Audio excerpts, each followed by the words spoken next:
Hello, everybody. Welcome to the July, that's what month it is, live show for Avengers. We're going to be talking about Eternals and Eternals. a book. Eternity to read. Oh, boy. It's going to be a fun time. How is everybody today? How is everybody? How's life? Are y'all doing good? Well, I went for the majority of the day thinking it was Friday, and it was really disappointed that You it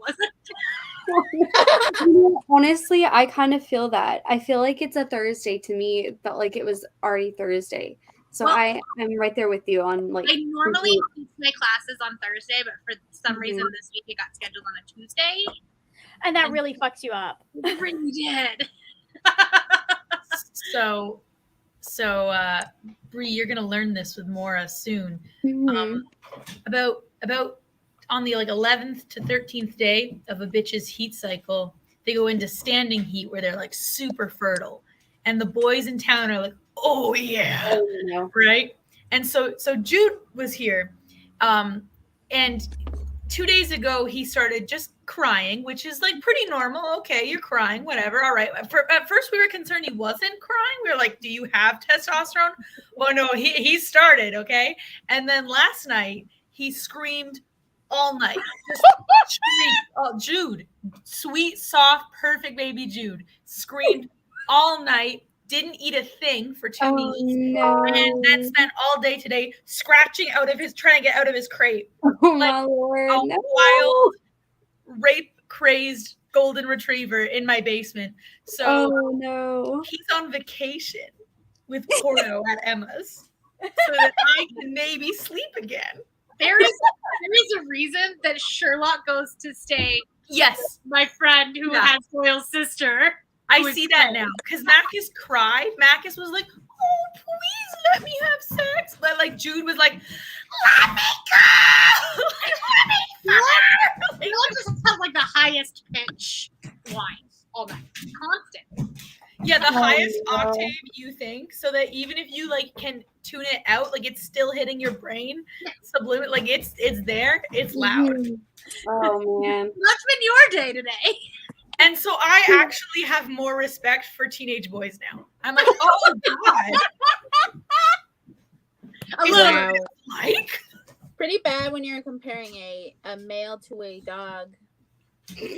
Well, I don't have enough testosterone. I like to joke that I have testosterone because I like don't get as cold and like whatever.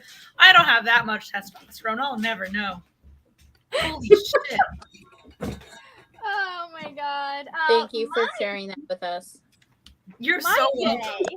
It was cool, except my boss, who I knew was gonna have a like just lose her mind in a good way over my hair, finally saw the new haircut, and so I had to sit for 5 minutes listening to her say that hair is giving me life over and over and over again while we were trying. I was trying to talk with someone else about my coworker who had a baby last night. Well, honestly, what's more important? Okay, the birth of a child or a haircut that'll grow back soon, you know? Or a haircut that I'm already like, yeah, this isn't staying.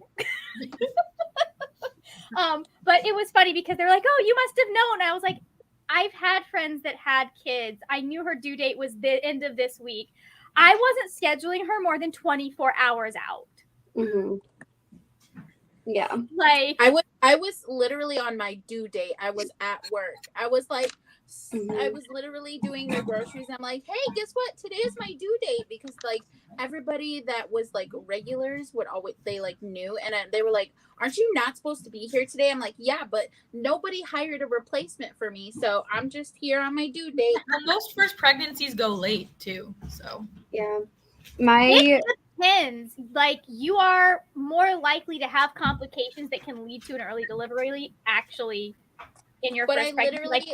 I've gone to the hospital twice before this. Oh my god. And I had a surgery, so I was like, hey guys. That's so funny. She has a replacement who starts next Monday. So I've just been scheduling her replacement now. Makes sense. My brother-in-law's mom was teaching an aerobics class when she went into labor. And she finished the class. I mean, that's one way to make labor go a little like ideal. Like it worked. Like they tell you to keep moving around in the early stages to help with labor pains. So my mom likes to tell me every year on my birthday, she calls me and she'll be like, 25 years ago today, I was eating chicken wings with your father. And yeah, it's like, I get it. Chicken wings induce labor, and here I am. One of my best friends had her third child, or went into labor with her third child as we were driving back from the airport to go pick up my brother. Because like he came in so late that my family was like, my parents were like, we're not, Margaret gets to go get you. We're not going out that late. And so my friend's like, we'll go with you so you don't have to go to the airport by yourself and wait for your brother. And she was the one that offered to drive. It was really funny. So. Thor, how was your day? I woke up at like 7 o'clock and like had the window open, and I read 50 pages out of a book today after not reading for like 2 weeks. So, hoping to meet that 20 book limit, the 20 book goal of the month. We'll see what happens. Finally beat my video game like last week. And just as I was gonna come in here, my mom at the very last minute was like, "Oh, can you do this for me?" I'm like, "Woman, seriously." I'm like, "Okay, after this, I don't exist. I'm not here. I don't exist." Other than that, good day. God, I thought you got away from them when you moved out, but apparently you don't. She was gonna come. All I did was call her, and I was like, "Hey, can I have $5 for a pizza?" And she was like, "Yeah." And then we went to go pick her up we went to go pick up what she was gonna give me, and then she was like, "Oh, I need to go do this," and I was like, "Yeah, awesome." And then she's like, "I'm gonna come over to your house." I was like, "Okay, well, I'm not gonna be here for like 2 hours, so cool." That's Good funny. stuff. Good stuff. That's funny.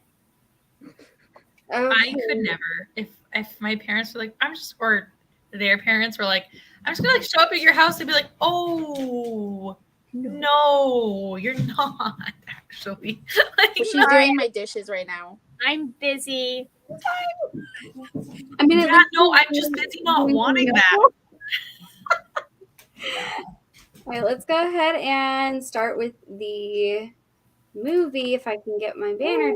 There we go. I feel like the movie and the boss battle will probably take us the longest, considering that 2/5 of us can't talk about the book. I do not care about being spoiled, but yeah, me either. I'm totally okay. With it's being not. spoiled. Yeah, Really, there's not a lot to say anyway. Like I read it, and not really sure what happened. Yeah, we'll get there. So Eternals. Let's start with everybody saying their favorite thing, just their favorite scene. Okay. Oh God. Bree? Cal party. Cal go. Yeah, Richard Madden's jawline. I'm too autistic for this. Bree, you'd have to understand, my memory extends maybe to last week. I know I liked the movie. I couldn't tell you my favorite scene. I've only seen it once. Ask me about The Witcher. I saw it in November, and I still remember all the scenes. I don't know what you're. I'm hyper-fixated on something else now. My favorite scene is the music video scene, where they're shooting the music video. Oh, that is such a good scene. It's definitely my favorite. Like, I feel like it has to have, like, Kit Harington's reaction somewhere in there. But I don't know. I really liked Cersei and whatever Kit Harington's character's name was, so that was cute. They were adorable. Dan? I don't know. I just thought he's the Black Knight. Dane. Dane. I have to tell you something really seriously, though, guys. because when I found out they were both cast in that movie, the 16-year-old in me cried because I used to dream about their reunion in Game of Thrones until you know what happened. And I used to dream about it. And then they get there. Oh, you're talking about Richard Madden and Kit Harington, not Jim Chan. I'm sitting there going, Tima Chan was in Game of Thrones? Who? I mentioned Cersei and Dane, and then you went to I wanted their reunion in Game of Thrones. And I said the Stark brothers. Gemma Chan is not a Stark brother. I missed that part completely.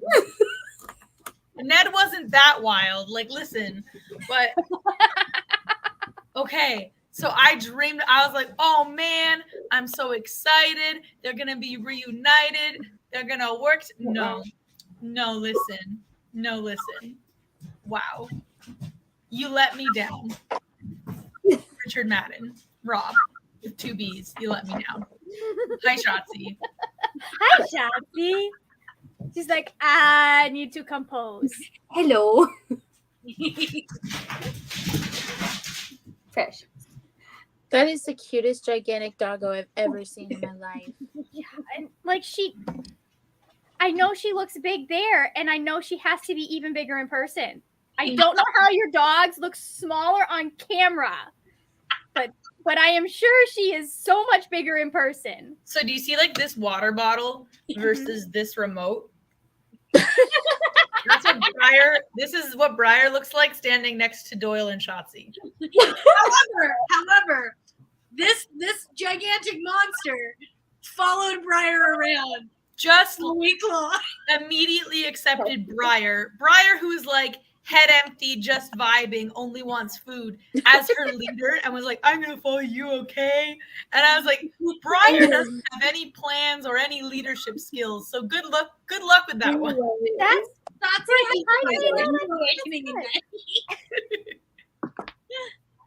That's so funny. Baby girl is about to go into heat, so she's quite clingy. Aww. I love Gilgamesh. So good. It actually physically hurt me. Were so good. Mm-hmm. They were so cute. Okay. What about your least favorite thing? Oh, dying. All the dying. Fair. Except HS. Fair. Okay, so several least favorite things.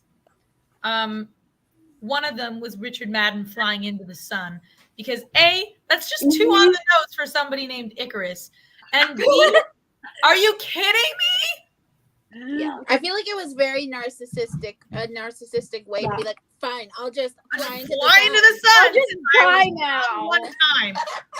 Like, I'm okay with him being bad because we all know I like a baddie, but like, right. He could have been a good villain later. Like he was like the surprise. It was a little bit of he had a chance for a redemption arc. He really did. Or even just like a get badder arc. Right.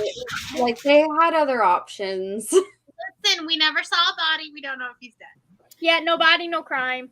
And I then don't know. also, I think flying into the sun is pretty final, but okay, but Superman flew into the sun, and then he came back into the year 3000, made of pure gold, and resurrected Lois Lane. So that's still so far into the future from 2023, where we're at in the wow, Marvel we are only 15 minutes in, and Margaret somehow managed to make it about DC. Gotcha. Because this is literally a plot point in one of the Elseworlds. Also, I didn't like how after like Kingo being like the most eager to reunite and was like, we're getting the band back together. When it came to the final fight, Kingo was like, bye, see ya. And I was like, yeah. What about your film? Yeah. That and like how he was just like, oh, sorry, family, what? I agree with Icarus. Bye. Right? Like that was shitty.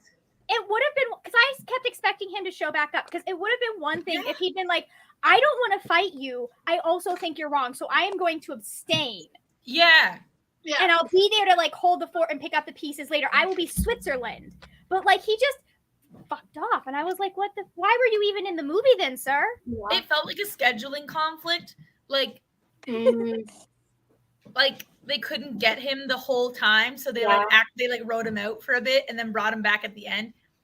But it's like, what the fuck else was he doing though, man? And then thing 3 I didn't like was that they didn't fucking rip Sprite's little stupid head off. Oh, for real though. That's what bothers me. She's not actually a kid. Right. Yeah, Sprite was relatable right up until she was like, I'm going to follow my boy crush. And I'm just like, no, but you like that. I would follow Richard Madden with his authentic Scottish accent into the sun with him. I get that part. But they treated her like what he did was unforgivable, and what she did was like, oh, she's just a kid. I'm like, no, she's the robot with the same AI as you. Like, what are you talking about? Right. Like, what she did, honestly, I can't forgive as easily as I could forgive him. They could just throw her into a hole. I don't care. I feel like she made a conscious choice to do the wrong thing, knowing it was the wrong thing. He thought he was making the right choice. He had convinced himself that he was, doing the right thing. She was just doing it because she likes him, even though he's in love with someone else. And like, bro, he's never gonna fuck you. He's not a pedophile. I'm so sorry you got stuck in this janky body, but like, dude, I don't know what to tell you. Sorry, you're stuck. It was giving Peter forever. It was interesting. Yeah. If he comes back, I'll be so happy. Like I'm down for that. Like, I feel like they kind of wasted a really good actor on. They did. Yeah. And just the part of me, like the 25% of me that is Scottish and the 100% of me that was raised to believe that I should only be Scottish, just like awakens when he's on screen. It's like a primal, like, yes, like this is my purpose. Like, he's so sexy. Okay. I'm more of a Kit Harington girl, but he is also very pretty, and I love his accent. Okay, he's very pretty. He has a very beautiful accent, but I can't. I literally write fan fiction about him. So yeah. How it's a height thing. Margaret. I just like boys with dark hair. It's a thing. Height doesn't like have anything for me on attraction, because that just I feel like the dynamics of that as a queer person just don't make sense.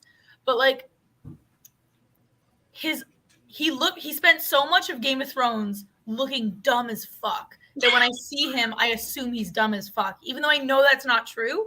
I just see him and I go, you should watch him in Bodyguard. Just saying. No, not Richard Madden. I see Richard Madden. I see like, oh yeah, hit that sword you're talking about tree with your sword. Okay, sorry, I tuned out for like a millisecond. And then I also think of the end of Pompeii, where he gets like the volcano. Oh my god. I like Kit Harington was his sexiest in Eternals. I'll just say that was his best moment. Yeah, I'm really excited for what comes next, because like I feel like he's gonna fuck shit up. Richard Madden was at his sexiest in Cinderella when they put him in those really tight pants. I was like, yeah. It took me a long time to realize I was also sexually attracted to women because of people like Richard Madden being in those pants, and that would just stay in my brain for years at a time. Sebastian Stan and Richard Madden. It was a minute for everything else to filter through. Yeah, it was a great adolescence, you know. Don't take cords. Also, R.I.P. Thena for losing her best friend. Oh, that sucked. I hated that. My soul. I was like, why did y'all do this? That honestly, Athena's entire arc really ripped my soul. That was such a sad arc. That's literally why I started watching it and I had to stop. Was because it started into the beginning of Athena's memory issues and everything. Yeah. And that's when I was just like, okay, I need a minute. This is too much. Yeah. And I had to pause it, and I didn't finish it until later on. Yeah. Because I was Gilgamesh didn't even get to see that it wasn't that she had Mad Weir. It was just that like find out what the real reason that she was going crazy was. So He never got to know that she got better. Mhm. Yeah. I do really appreciate the end of, you know, her fighting back and not, you know, like she fought through it really well in a way where it showed it was a struggle. It wasn't like just magically perfectly easy for her, you know, to get through the whole end battle, but she did it, and she, you know, she There was more an integration like issue it. than that something was deep, like something was going wrong. It just was like the software was not, the software and the hardware weren't meshing. Right. Yeah. Yeah. Thena is definitely one of my favorite. Yeah, same. Internals for sure. I honestly, when I went into the movie, I was like, okay, she'll be the one that dies because we already kind of saw like that in the trailer and the descriptions and stuff that she has Mad Mary. And also, like, how long are they going to want to pay Angelina Jolie? Right. Right? Like, how many of these do Angelina? So then when she lived and like we're going to get to see her more, like her end credit scene and stuff, I was like, I mean, she is going through some legal battles with her ex-husband, so she probably kind of needs some of the money. She's also just cool. Like, Yes, really she's cool. also just cool. Yeah. Now, listen, if they ever brought him into the MCU, he's another one, right? I'm like, oh, Achilles. But, but wait, what? I wouldn't want to do that to her, though, considering how, like if you read any of the stuff, like, in the side of what's going on with him legally, it's messy. No, they Are probably you talking about Brad? Yeah. I just find him very sexy. He is. It's because I watched Troy at too young an age. I never got that. That was part of my formative pubescent experience was Troy. It's so weird how our queerness and just happens from one old man. What is everybody's thoughts on the Makari and what's his face? Druid. Druid. Super duper cute. Okay. He's a bad boy. More, please. I love everything about their dynamic. Yes. Everything. They are perfect. No notes. 10 stars. Like, it's so cute. Like, and I love I love how it wasn't like pushed too much to where it added too much of an extra like plot, but it's definitely a presence there where it's like they were just a sarcastic dynamic, you know? Right. They added it where they can build this later and they can add more to it as they go, but it's not like they didn't. Sometimes I feel like Marvel throws a little bit too much all at once, plot wise, and they try to give a focus on too many different plots. But I like how it was like these moments where you could definitely see it and see their dynamic, but it wasn't like an intense amount of screen time devoted to it, to where it took away from the main. It was, I feel like, really well balanced. Marvel also has a habit of putting these like really kick-ass hot women with men that you're like, I don't know.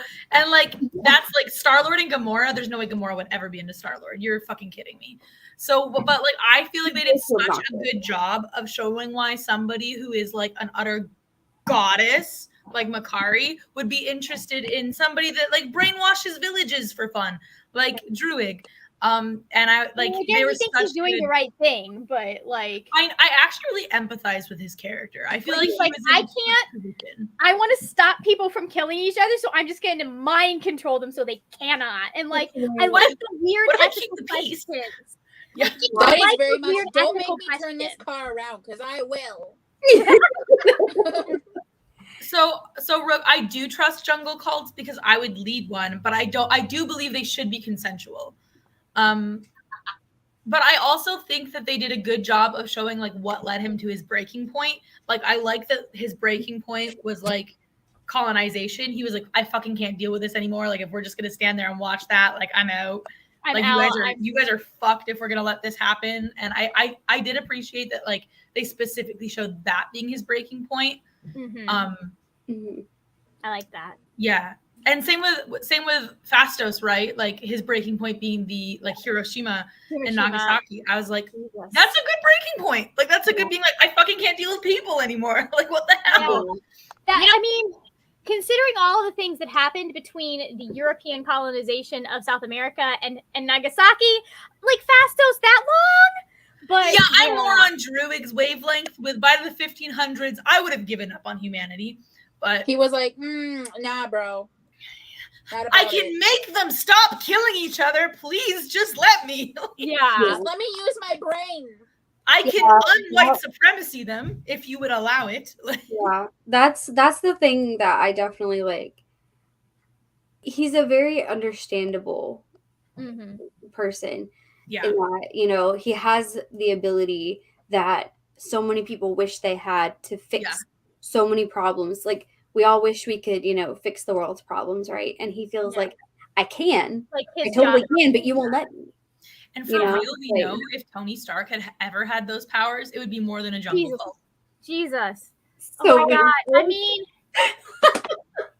the way America is going, I wouldn't mind Tony Stark being in charge of everyone if he was like, no, I don't want us to fight any more wars. Okay.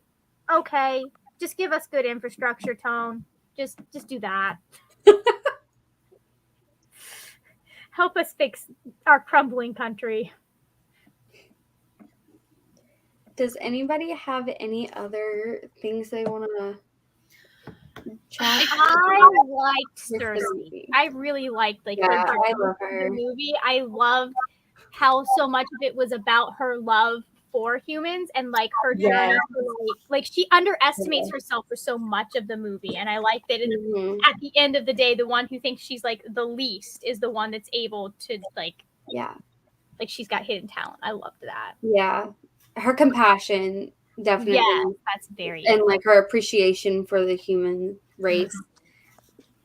I feel like we should have known too, like that the movie would be more centered on Cersei based on the fact that like it was Chloe Zhao, that's the director, because the trailers were all no, it's not Chloe Zhao. That's an author, Gemma Chen. No, the director of the film. Oh, no, Chloe something. Eternal. Google it. IMDb it. I'm googling it right now. Chloe Zhao. Okay. Oh, okay. So I feel like we should have known because like Marvel gave this film to an Asian woman director, which is amazing, and I'm so happy they did that. And I think she did such a good job making it one of the most pretty movies ever, like beautiful.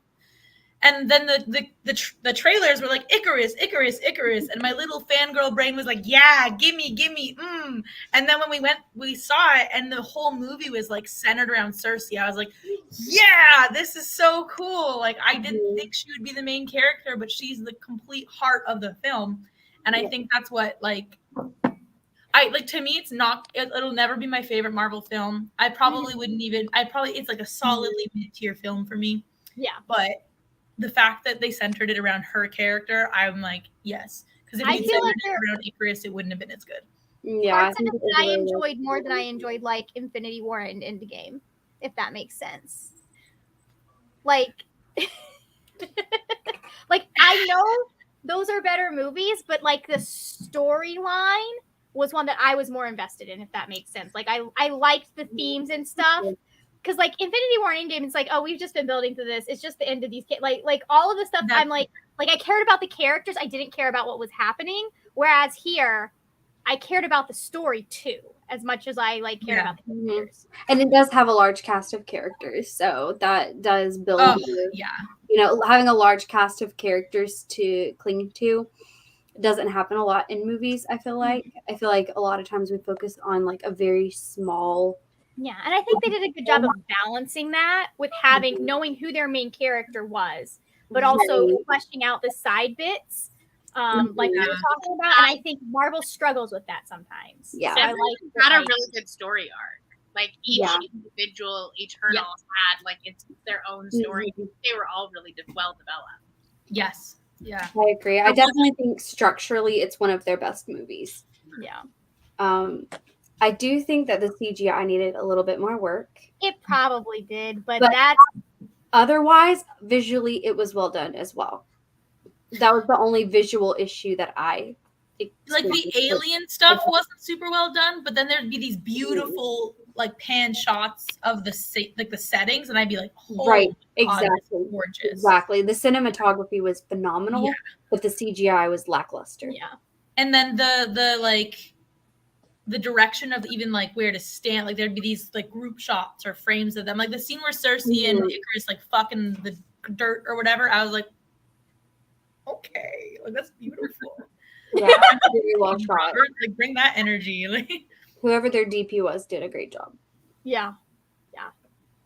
But yeah, CGI, the CGI has been iffy with Marvel from what I understand, and a lot of it has to do with they're not putting the resources into making sure they have enough people or enough time. that's really come out with because you see it in Thor, and like Taika Waititi even admitted it that you see it in Thor.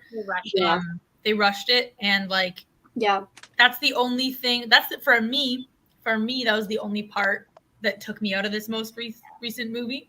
And I think that with the like it showed that in phase 1 there was 12 hours of content. Phase 4 there's been 49 already. Well, yes, but you have to keep in mind that phase 4 is 6 movies so far and several shows, and the shows are like 45-minute episodes apiece. So like math-wise it makes sense. It's just they're not putting the resources That's in. what I'm saying. Like they're carrying on. Hire more people. They're doing so much more per year than they used to be doing, right? So of course their studios are stretched as thin as can be. And they need to invest more instead of just putting their people on overtime. Because another thing that I was seeing was apparently like they'll get stuff, they're getting like their projects late, or they'll get stuff, they'll have it mostly finished, and then someone who's not even like a movie person will come in, not like something, and they'll have to start over from scratch on stuff. That was when the problem with the new Doctor Strange was. They had so many rewrites. That was not the only problem with the new Doctor Strange. The new Doctor Strange was a problem in itself. But that was a big problem, and I feel like if they didn't rewrite it 6 times, it would have been better. Or if they watched WandaVision, that might have been good. Like, I don't know. I read the script. Like, what? Somebody mentioned that she was probably acting for different storylines in completely different scenes because of how they did all of those rewrites. Yeah, there's no consistency. That's the thing. In all the movies that Marvel puts out, for the most part, the actors all do an amazing job, and I never have a single bad thing to say about the acting ever. I'm like, did she know what they did to her character, or was she like? Because sometimes they get the scripts like the night before and stuff. Like Tom Holland was never given the scripts in advance. They get the scripts like. And they don't give them a lot of the time with Marvel. You're not getting the full script, so you can't read through and see the whole story. You get your scenes, and they're not always in order. So they're filming out of order. They're doing all of this stuff, and they don't give the actors the bigger picture, which is extremely important for your freaking motivation. Right, right. So then even Kumail Nanjiani acting his heart out about being like the one family member that wanted to get the gang back together, and then suddenly dipping. You're like. It's whiplash, right? But that's not his fault. He still did a great job. Yeah.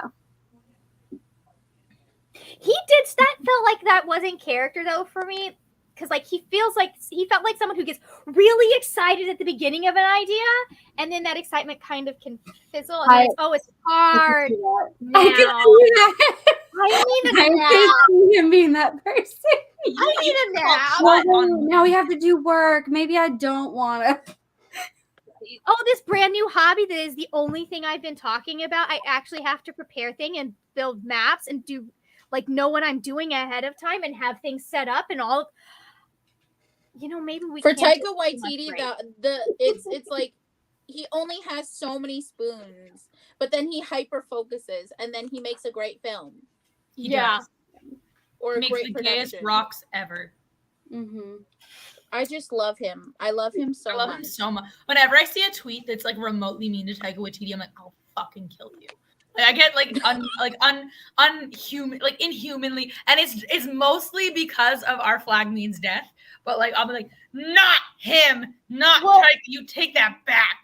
Like I'm gonna treat you exactly how I treated my 8th grade bully. Okay, I will find a 2x4 somewhere. Literally a week ago, someone was talking about everyone loves Taika Waititi right now, but like there is going to be something that happens. No, they don't. No, wait. This was like a week or two ago. There's going to be something that happens and people are going to turn on him. And then like literally a week later, people are like, ew, he didn't do good with the Thor movie. And I'm just like, Jesus freaking Christ, people. No, they also he forgot that Natalie Portman was in Star and Wars. Then he immediately came out and said that he's queer and now they hate him. Yeah, I heard that part too, that they're like wanting him to do a specific label and like he doesn't owe you a specific label. Yeah, they're just being shitheads. That's what it is. It's the combined intersection of being queer and indigenous. Just let him just yeah. You never hear this kind of shit. His indigenous business. Did you hear you never heard the people like you don't hear like the people that directed Thor: Dark World getting shit on all like that.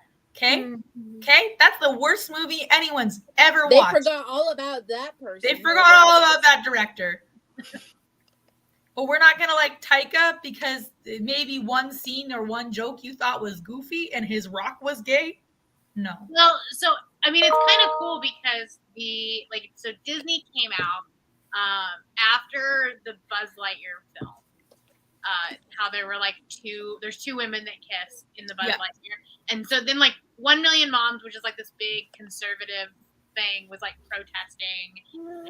We should boycott Disney, and Disney was like, fine, we're putting a gay character in every single one of our movies. Well, still make it long enough that they can cut it for the Chinese market, though. Yeah. Well, no, not like Miss Marvel has. Oh yeah. Miss Marvel has queer characters. Doctor Strange had a pretty well, no, her moms were in it. Her moms were in it. I'm like, I guess you could. Well, no, I don't even think you could cut that scene. No, you'd miss all of America. And also, she wears a pride flag the entire movie. Yeah. No, like America's character canonically comes from like a very queer society and just like is a queer character. So like if you're at all familiar with America Chavez, you're like, that is gay energy radiating. Right. But yeah. Do we have any other movie thoughts? Or are we ready to talk about battle? I really hope that the Eternals 2 rumors are true. I really wasn't sad when Selma Hayek died. What? When Richard Madden tossed her off that cliff into the monsters, I was like, you kind of earned that one, babe. Selma Hayek is weird anyway. That not even anything to do with Ajax was her character. She just kind of sucked. Like, she's like, no, I'm your mom. I love you so much. Yes, I did lie to you for 8 Well, I'm okay with the fact that we're going to harvest this entire planet until I know. No, like, I can see that this, like, planet means a lot to you, honey, and that's so sweet, but I'm just like, I'm not telling you for your own protection. Like, that was some real toxic mom energy that was radiating from her, and I was like, throw her off. Nah, just let her she fell over the cliff. No one gives a shit. Bye. Oh boy. Yeah. And they were all so upset that she was dead. And I was like, I think maybe Icarus took one for the team on this one. Like, I think maybe also, wasn't it in South Dakota anyway? Yeah, it was. It was you, Thor. We all know it. It was you. You just framed it on poor Richard Madden. Yeah. Well, somebody had to do it. Yeah, exactly. I agree. Otherwise, Phastos's cute husband would have died, and that is not what we need for Marvel. We do not need that. No, yeah, right. We need the queer men of color to be together forever and raise their son with the values we hold dear. Yes. Amen. God bless America. Yeah. No, we don't deserve to be blessed. I know. As long as it's America's ass. I'm really only God bless America's ass. That's the only it's on the moon though. Blessing in this case. It's like wrinkly in a retired home for the most advanced seniors on this earth. Like It probably still looks really good too. It low key is probably actually like a jail, since he went back to what's her face. Yeah. So, first question about the boss battle. Before we talk about how it actually went for us, how much do you feel like you relate to the character that you were matched with? Not at all. I mean, I You do feel like you had occasionally. of it all. No, he wants to destroy the world. I occasionally dream of world domination so I can bring world peace. But like, I know it's a bad idea. That's the most Capricorn bullshit I've ever heard. Yeah, no shit. Wow, Abby. I literally, Margaret, who the fuck are you trying to fool here, buddy? but I don't want to destroy. I'm serious. If I was a super cool assassin, No, that is some white woman raised in Florida attitude, okay? I know. No, just like if everything was my way and like everyone followed everything would be my values, there'd Well, be see, that's what stops me because I'm like, oh my god, if everyone could just get on the same page, I wish I could get everyone on the same page, just make them think, and then I'm like, but that's just my way. Yeah. Of thinking. and it has to I be don't my know page everything. because I've never been wrong before. So, I anyways, mean, listen, she is surrounded by Floridians. Yeah, you can have the greater Tampa Bay area. Conquer that all you want. They are all wrong. All Yeah, of conquer Florida that is one. wrong. Just like maybe the rest of the world is actually doing better. So like, nar. excuse me, I'm in one of the few queer havens in my in my part of the. Okay, well then get a little gang together. Yeah, Abby. Aw.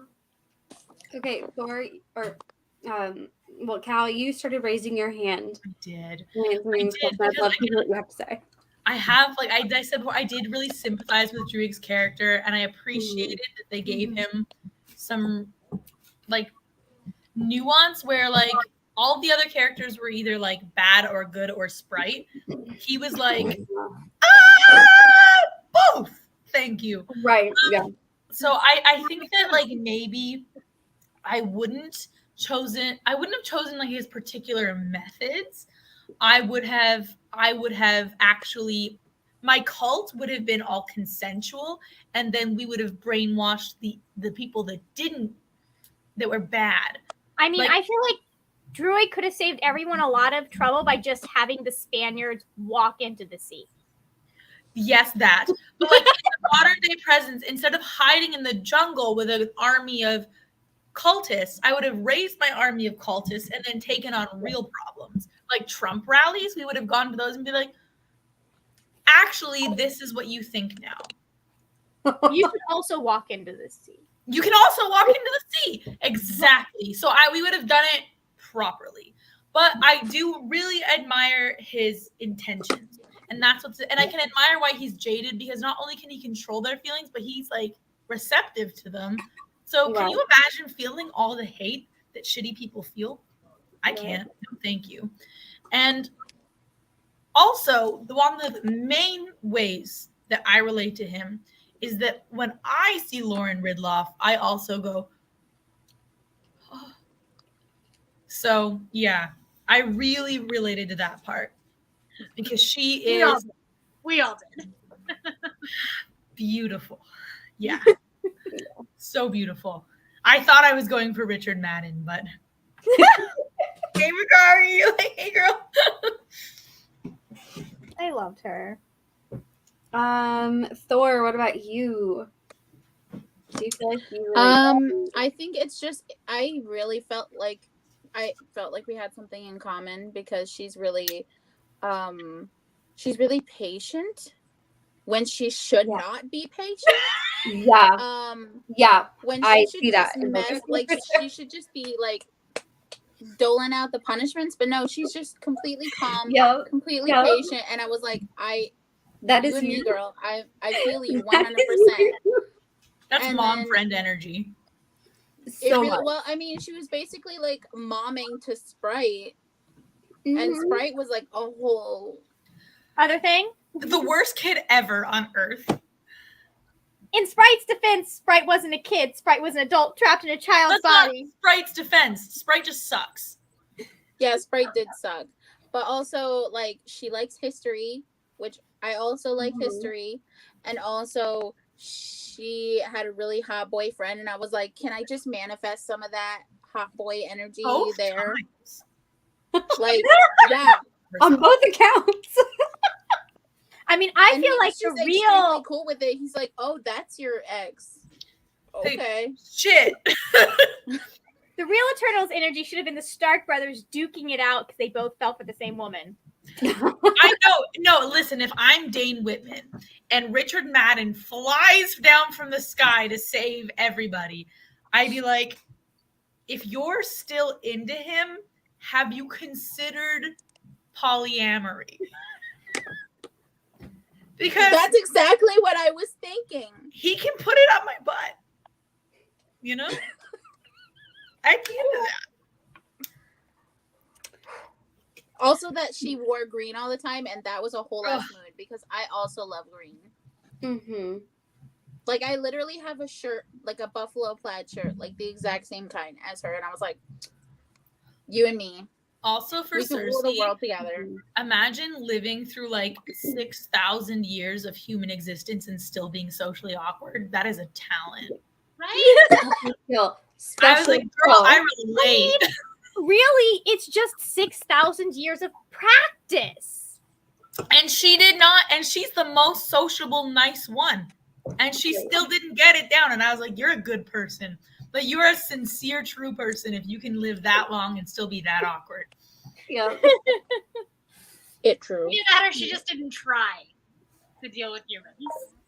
Right? Like, I mean, if I had been around for 6,000 years, most of that probably would have just been me sitting by myself in my house like I do now. like Makari. No, I fully would have pulled a Makari, sat in the spaceship, and read every book. Just like, Absolutely. 100%. That's my energy. Absolutely. Yeah. That is like Maybe would have gone to track down Druid when I was bored. Bree, did I was you like, relate oh my God. to Thena, who sometimes accidentally went into blind rages and killed her friends almost? You know, It was fun. I would feel that way about some of the kids she watches. in some ways, I need to know these things. in some ways I do feel like I related to her, not in the blind rage necessarily, but more in like her she really started to reject her own mind and mistrust her own thoughts. And I've definitely experienced a lot of that. Having the anxiety and depression was real. Yeah. What she experienced because of that, and like kind of, you know, the way that it affected her perception of herself and everything. Like, I definitely relate to that. Having mental health experiences of 3 different disabilities and disorders of mental health. I definitely, you know, understand the, you know, she self-exiled, you know, she closed herself off from people, you know, she didn't want to build relationships because she didn't feel like she wasn't worthy of being around them because she didn't trust herself to not hurt them. Like, been there, done that. Oh, sweet baby. It's Make you so excited, Brie. So excited. Literally every morning when I get there, I'm like, 4 more days, kids, 4 more days. That's what I like. They're gonna be so disappointed when you don't bring the dog to them. I know, right? Wait, 4 more. No, I'm not bringing her to you guys. You guys are gonna ruin her. No, don't keep your sticky fingers. And there's Doyle. And then there's the jealous dog. Amazingly, that dog is bigger in person than he looks on camera, and he looks pretty freaking big on camera. He's also funnier in person too. But I definitely also just her fighting style, I feel like really resonates with me as well. It was hot because she's very no BS about it. Like, everything is intentional. She's not just, you know, being flashy and cute. She's like just straight to the point in her fighting style. do that. Although our weapon choices are a little bit different, Yeah.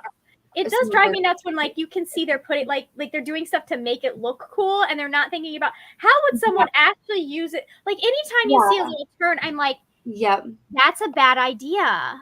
Mhm. There is supreme confidence, though, of walking into a battle in all white armor. I love everything. Only about it. Angelina Jolie would be able to pull that I off. love everything about it. Now, see, now I never wear white, so that's the one. That's why I Because did you the wear black and white kids. prompt, because I literally am the exact opposite. I wear all black all the time. You wear Like, I wear I've gotten better. I do wear some color, and I get color on my nails specifically so that I always have at least a little bit of color that isn't black and white.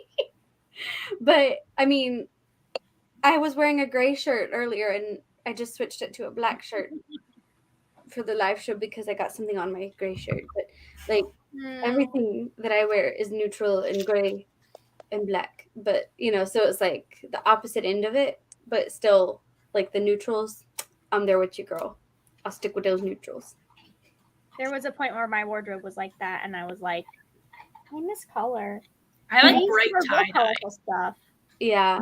Margaret described me as almost a Florida dad if I had just put socks and sandals together. And honestly, that is the vibe I'm doing. When did I do that? Because I was wearing like a tie-dye shirt, sandals, shorts, like the oranges on like the button-up shirt, like a Oh hat. yeah, you just needed Oh, yeah? needed the socks. No, it was accurate. Like there was no. I cannot. I want you to see me and think gay dad of 5 golden retrievers. Hot. Truly. Yeah. But I'd rather like German tourist dad than Florida dad, but Fair. we'll get there. All right. Next question. Raise your hand if you actually finished the whole battle, all of the people's boards or ladders. Almost. Almost will did. someday. Yeah, go away. Yeah, get out of here. Raise your hand if you finished 4. Raise your hand if I'm you not gonna raise my hand at all. 'cause I raise your didn't hand if you do it. finished 4.5. Raise your hand if you finished 3. Raise your hand if you finished 2. 1. Oh my god, it's the same as the group book.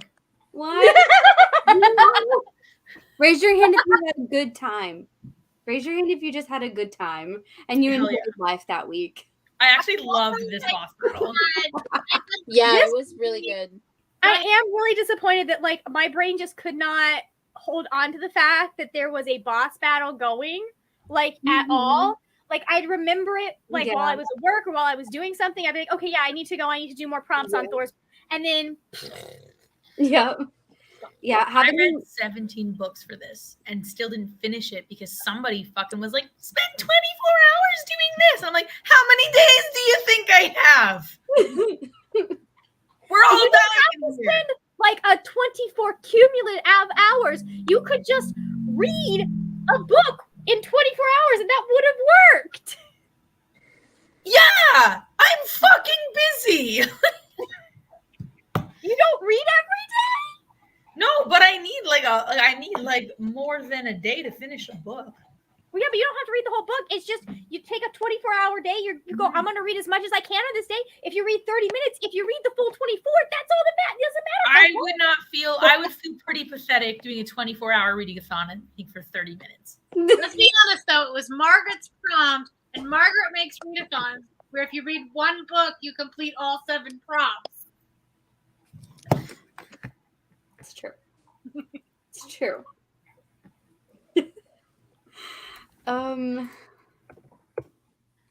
There was like readathon tea or boss battle tea though. Yeah. Mm-hmm. It was like yeah. yeah.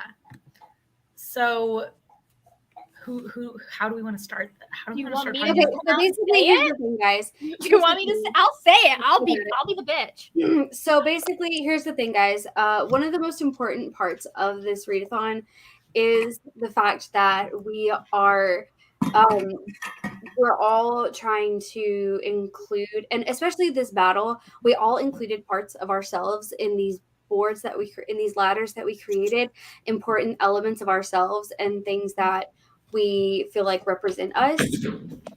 And unfortunately, in the chat, we did see a few times people trying to skip some of those things, specifically the things that were more important, especially like the very first board is the very first ladder was the shortest one, Thor's was the shortest one, and people trying to skip the indigenous prompt. Not our best move. Not our best move, guys. It feels very anti-indigenous. Yeah, it wasn't a hard prompt. It wasn't a hard No. prompt, and we don't want to ask you guys to move mountains or anything, but we do ask that you do try to be more aware of what prompt you're skipping and what prompts and why you're skipping. Right, and why you're skipping. I yeah, understand to some extent not having access to a book. Right, like some things are going to be defined, but there are so many indigenous peoples throughout our whole world that you could have. It didn't just have to be indigenous Americans. There are indigenous peoples throughout the whole world that you could have found. You could have found something local. Mm-hmm. Exactly. So I just like. And it wasn't a super niche prompt either.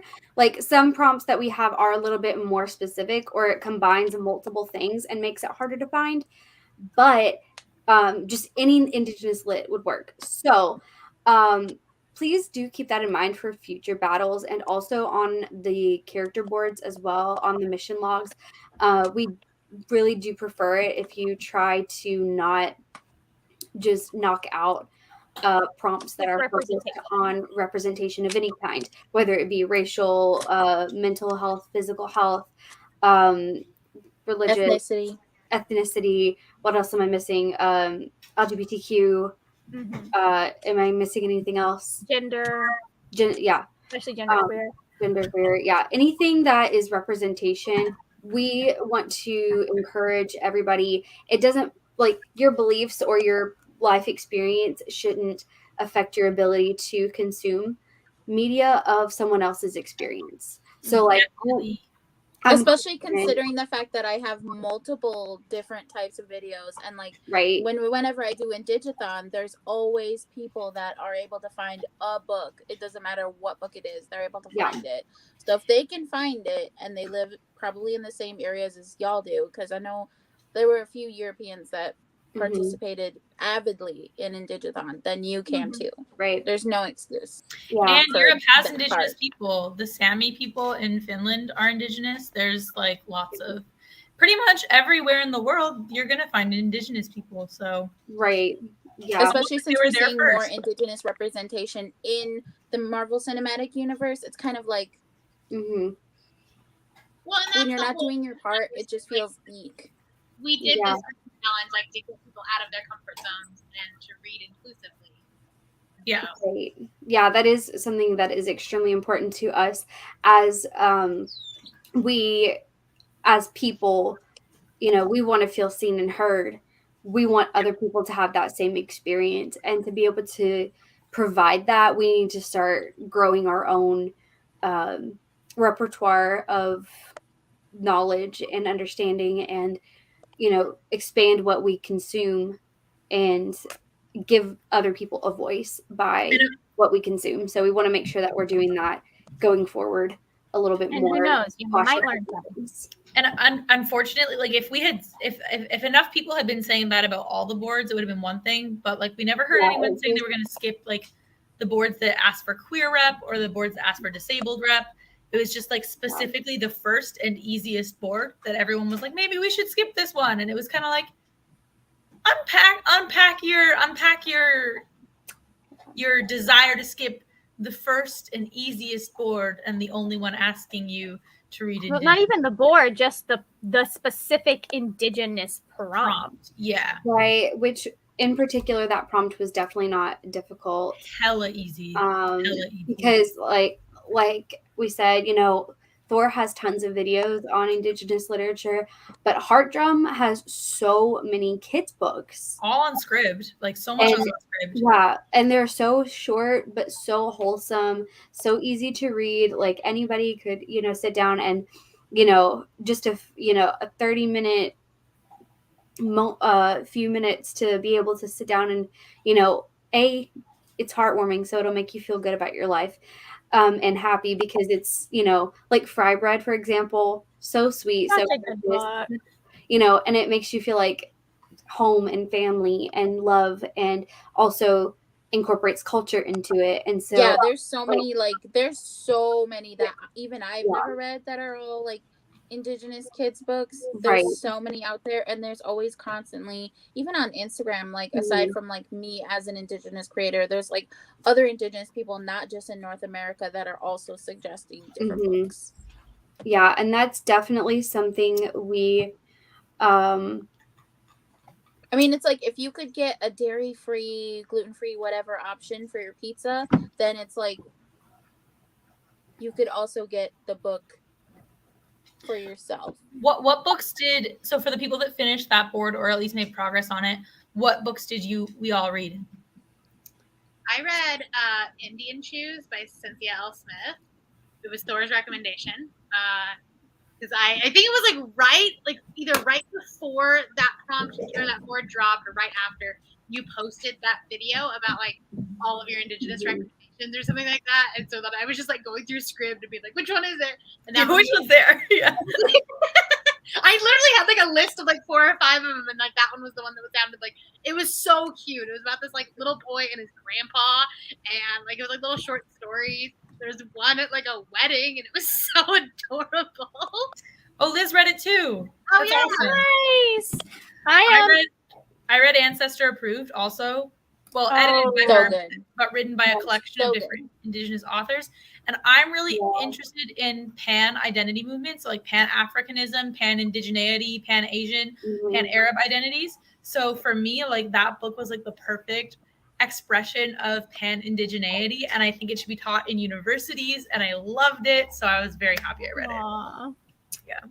I'm trying to find the book, the cover. I did not get that far, but I do still have the book that I was going to use. And again, it's another Cynthia Litich Smith book, because I've had good.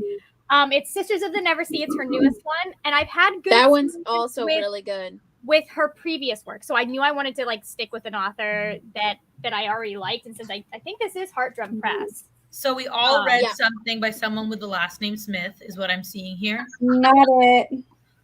I'm saving it for, because I'm still planning on doing all of the ladders, because like I liked a lot of the prompts. I read This Accident of Being Lost by Leanne Bedasamosake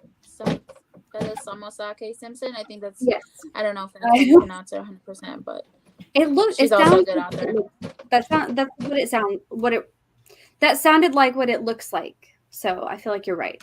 But yeah. And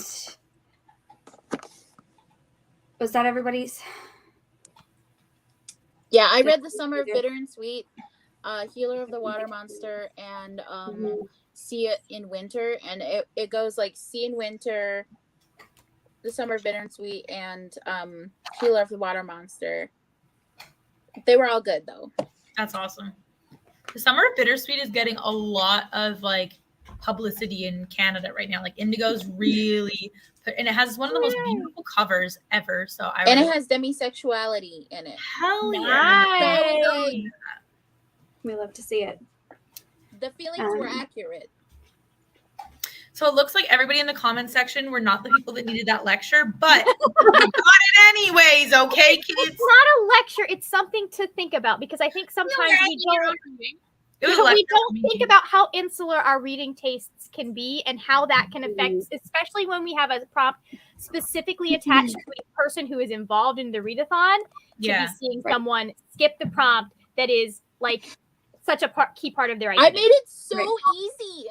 So that you really just said anything Indigenous. When I saw that, I was like, are you flipping kidding me right now? Are you flipping kidding me?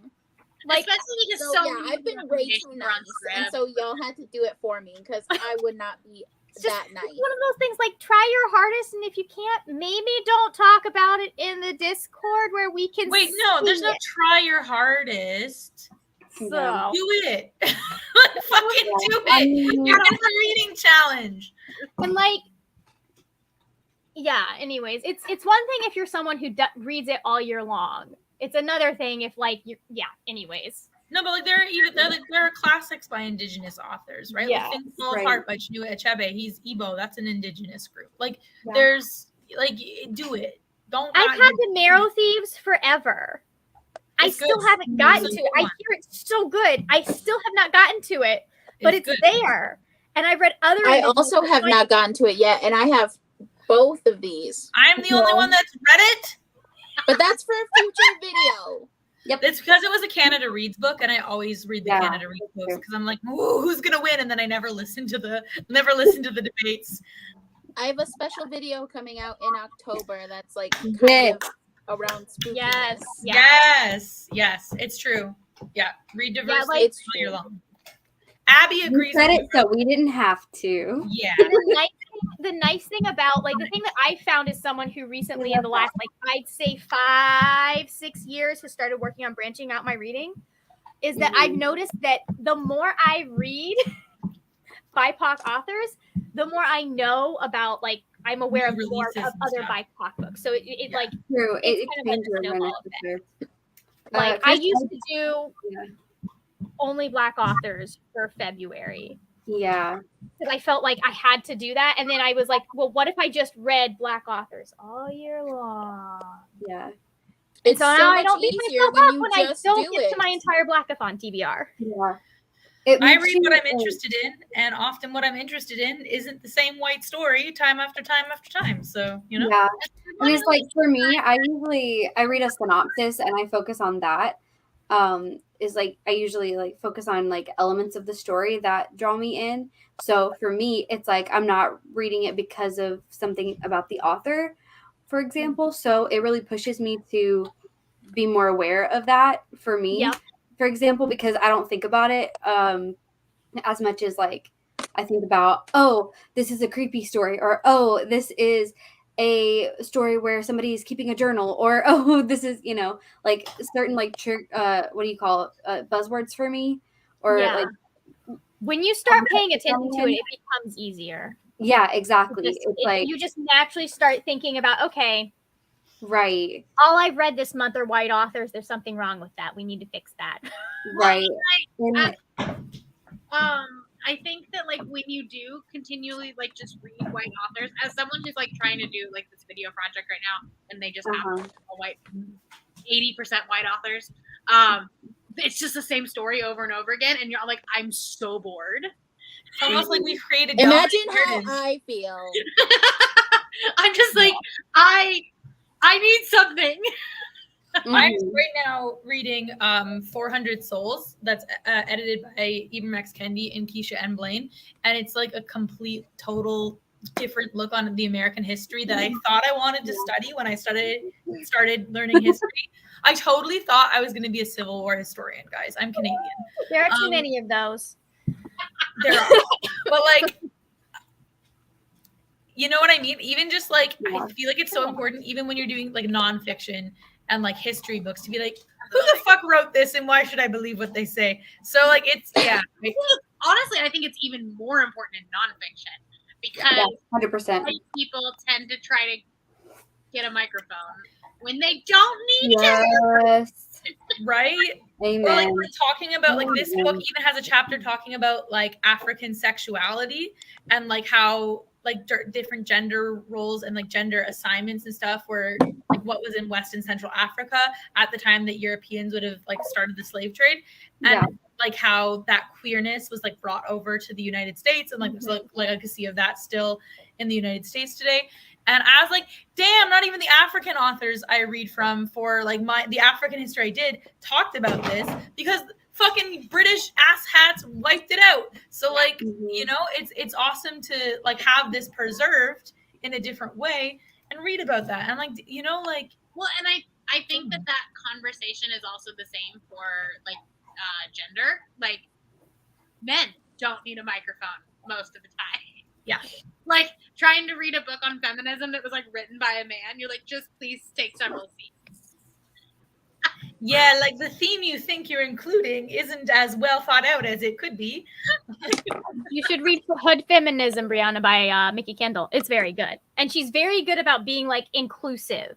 Yeah. Like the main focus is how feminism affects Black women, but she's very good about being, and here's how it should, like the things Latinx women, here are the things that Indigenous women need, blah, blah. And it's very US centric. She stays in her lane pretty well. But she's still like, hey, also think about this. And I love that aspect of it. Mm-hmm. But anyways, that's not the point. Yeah.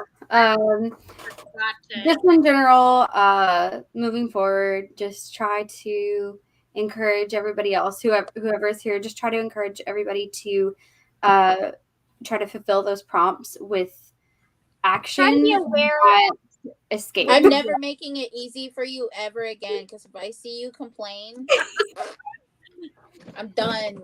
Don't let your fellow Avengers be shitheads. Remember when Steve was like, Tony, enough. This is bullshit.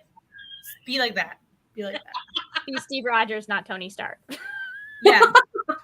I know we're not talking about white men, but if you're gonna be a white man, choose the right one. Choose the right one. If you're gonna be a white man, be Fred Rogers. You're going to have the audacity of a white man. No. Okay. No. Be Bucky Barnes, literally willing to beat up every person on Earth so that Sam gets his shield back. Okay, be that. Be that. True ally. Okay. Any other thoughts on the boss battle? Margaret, I hate you. But now all you have to do is get Thena, and then you can get. Hold on. I know. I plan on it. Oh, I plan on it. Hey, Abby, what are you doing over there? Thank you.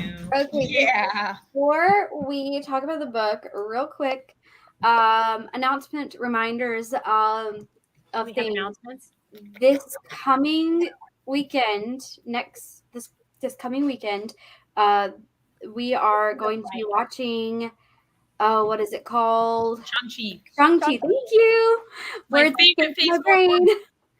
The words escaped my brain. We're going to be watching Shang-Chi on the 16th. Did we set a time? I don't know. It's that time before our D&D game. I don't remember. And I had it still, literally was still written on that board before we started this, and I erased everything. Guys, I want you all to know that without Bree's whiteboard, this readathon would not happen ever.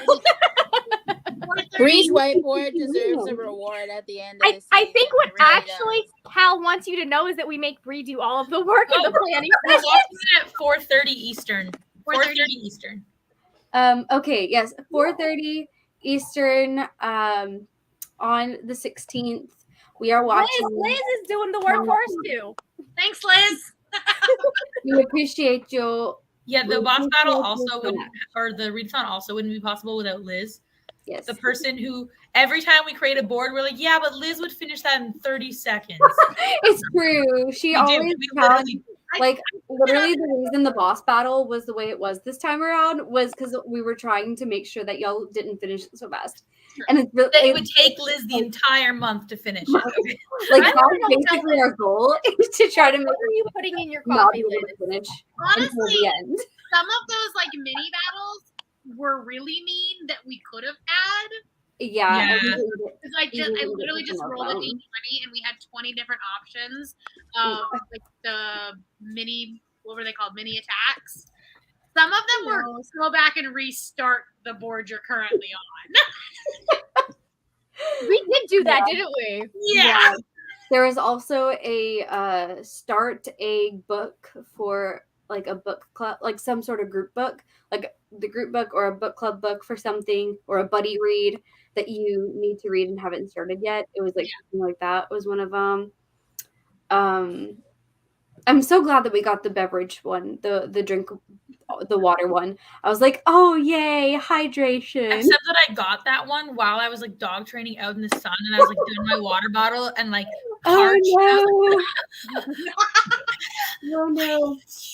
And you're like, everyone else is talking about water and I don't have it. Literally. Hi, Thank And you. before we go into this month's book that we read, just a reminder for the other two books this year, The Darkness Outside Us And My Heart is a Chainsaw.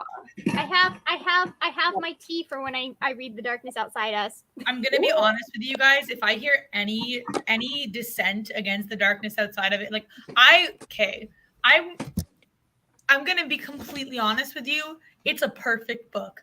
I was at a lake. Listen, if I see water, I'm in it. I was at a lake and I was sitting there reading that book because I was so interested. If I see anybody say a goddamn word about Kodiak, if I see anybody say a goddamn word about Kodiak, If she sees anything, you're all fired. except Liz. Well, We Liz know- is We excited. know that and Liz is gonna really be good. back anyway. So you don't have to even worry about Liz.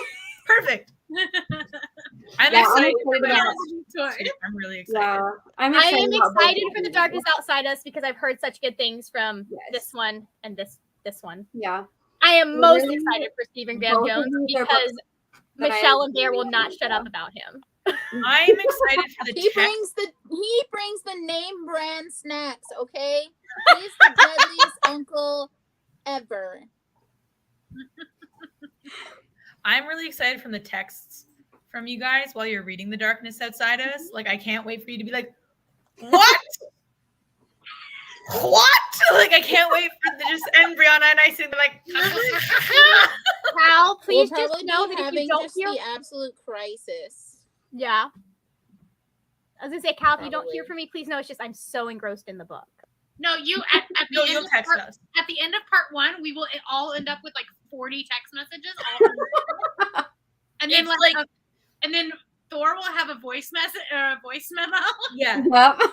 We'll It's have one of text those on books where on you Twitter and voice memos on Instagram. It will just be me crying. finish So the book and you have no Not fucking crying. idea what you signed up for. Like, I'll be like, why did you recommend this? It's not crying. It's more what the fuck. yeah. And then you get to the end of the book and then you're crying. You're like, this is I love how we 100% will be me, just a crying ball, Yeah. just a crying absolutely. mess. Oh, what? And y'all will know, oh, she got to that part. Okay. Wow, Abby, So, you found Okay. trash. no, come back. Did she bring you trash? Dude, what a good So nice. toy. Beautiful present. I Oh, love You it. have this It's to like, look I'm just trying forward to do to, my Bree. job. I haven't seen Sam in a while. I hope he's not peeing on everything. Oh, Oh, he's behind me. Never mind. It's fine. Wow. He's behind me. Cal, I love her. She has never done anything wrong in her life ever. Abby? Abby, never. Ever. So I've told you the stories about all the shit in my house, right? She's perfect. Yeah. No, actually tonight she has been perfect and it's really nice because she's never been like a dog at my house before. She's always been very nervous and uncomfortable. And tonight she's just completely opened up to me and been like a puppy, like an actual 6-month-old puppy. And so even though she's getting into stuff and being a little naughty, I'm like, good, be naughty, mess around, like be a dog. You'll be a baby. Yeah, like yeah, you're a baby, act like it. Chris has a question about My Heart is a Chainsaw. Do I you? think it's more like it's Oh, whoa. It did a weird thing. Hang on. I can't really see it. Okay. How horror is My Heart is a Chainsaw? I've been trying it horror this last year. Mostly has not been working for me. from what I've heard, it's more of like an ode to old slasher films. Okay. That's also what I've heard. There is also some talk about, like, I think alcoholism and some kind of form of assault from what Cell told me. Because We Cell can was try supposed and to look read up, it for like, a live show, but If there Did would not be get any triggers. triggers. I don't think it's as triggering as his other one that I can't think of the name. The Only Good Indians? No. Yeah. Is that what it's called? I can picture the cover, but not the words on the cover. Mhm. Because that one had like triggers for like animal abuse and stuff. Yeah. Yeah. and gore. Yeah. And this one I Lots think of gore. Is the gore against birds? No. No, it's gore against people. also fine. I was hoping if there's animal abuse, The that people. birds being abused. You know what? Why don't you ask Kim from Native Lady Book Warrior if there's any against birds? I'm sure she'll tell you. All right. Because her and I think Locked Booktition are doing a readathon reading thing based on Stephen Graham Jones, and then I know that Aaron from Aaron's Library has also read a lot of Stephen Graham Jones, so I would ask them. It honestly doesn't bother me. I'm pretty chill about that. Like I'm pretty chill about that as a trigger in general. The only time I think I've ever been like really, really upset about animal stuff in a book was when I was reading a World War I novel and a Cocker Spaniel got blown up, taking a message from like one part of a trench to another. And I don't know why that one got me so hard, but I was like, they're Cocker Spaniels. They're too dumb for a war. Why are you doing that?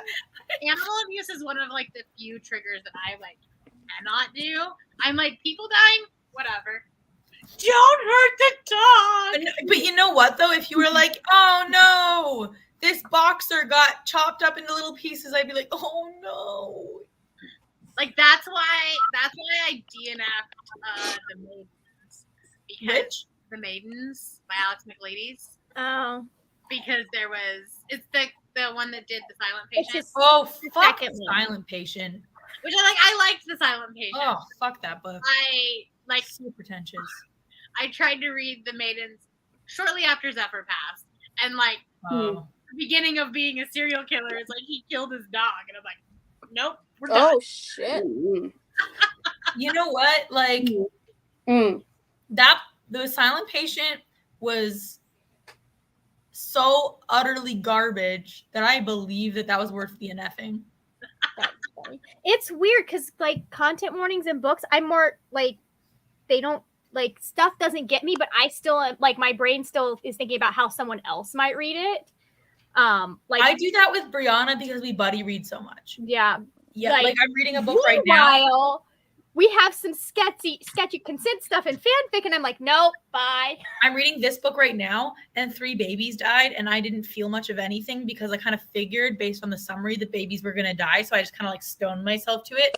And I was like, I'm not recommending this to a single person. like 5 stars, but nope.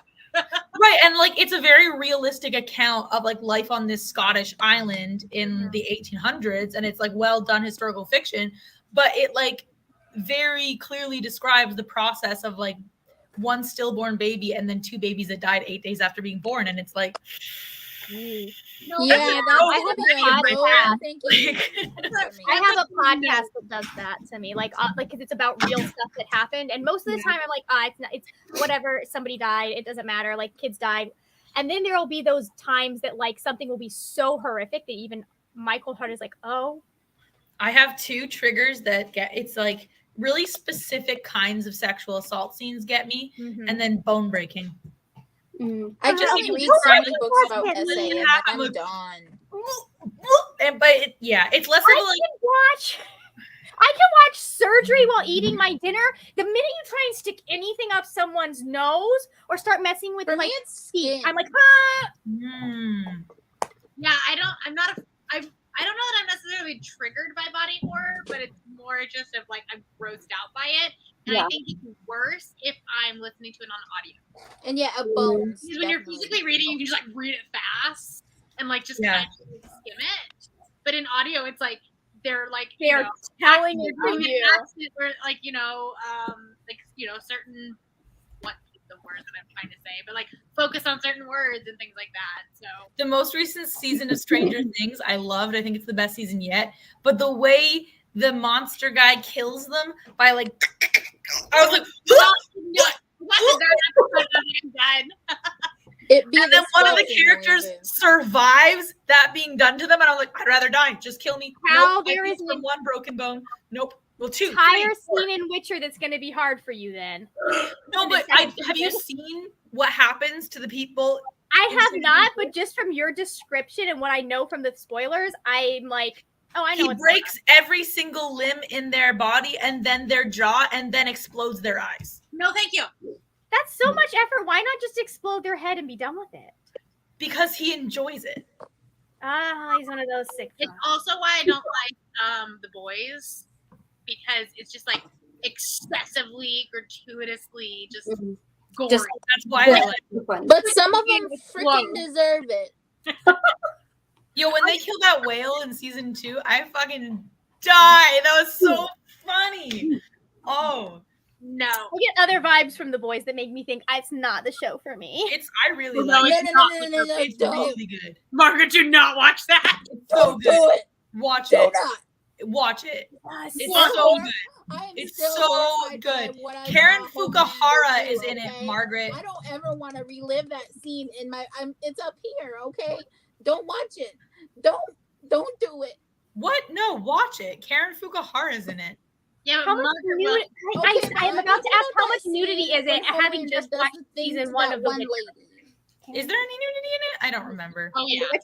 So much. Oh, not The Witcher. Oh, I was no. in The Boys. Oh yeah. So I'm much. just thinking of all the really funny murders. no. I think Like- we're supposed to talk about the book. See, gore doesn't tend to bother me, especially like, I mean, I don't know about real gore. I haven't been confronted with that, but like stage gore, I'm fine with because I'm like, oh, that's cornstarch and corn. Okay, no, thanks. Or no, bye. I think Brie has an agenda. Oh my God.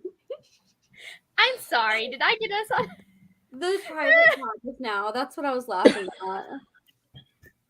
No, okay. I agree with Thor and Brianna, I think. Oh gosh. That's just weird. That's just like, that's not even gross. It's just weird. But it makes sense when you watch the show. I mean, that character's fucked.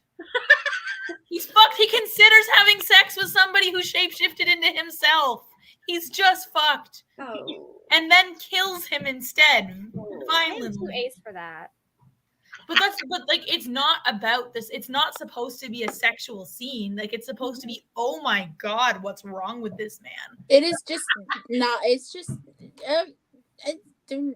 just it's a commentary even- on like what if Superman was this like horrible capitalist that was like raised from day one to be a Concept is capitalist. great. The execution is a bit much. It's a lot. Okay, The book. so The book. That was scaring me. moving into the book. Basically, if you didn't read it, it Bye. is a if you didn't read it, it is a sci-fi fantasy combo. Kind of. And it centers around a trans runaway violinist who runs into a very interesting violin teacher who actually made a deal with the devil. Yeah. And I think that's the interesting thing part about her. yeah, and that teacher ran into an alien from space and also a somewhat magical violin shop owner. Yeah, I really, chaos ensues. I really appreciate you doing the synopsis because I finished the book today, and I probably couldn't have done that very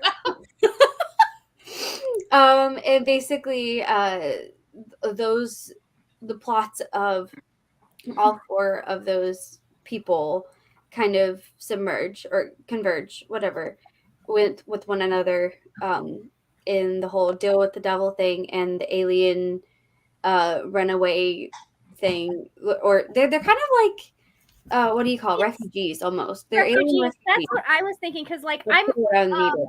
Yeah. in So we've got a chapter runaway, like, a refugee, a deal with the devil, and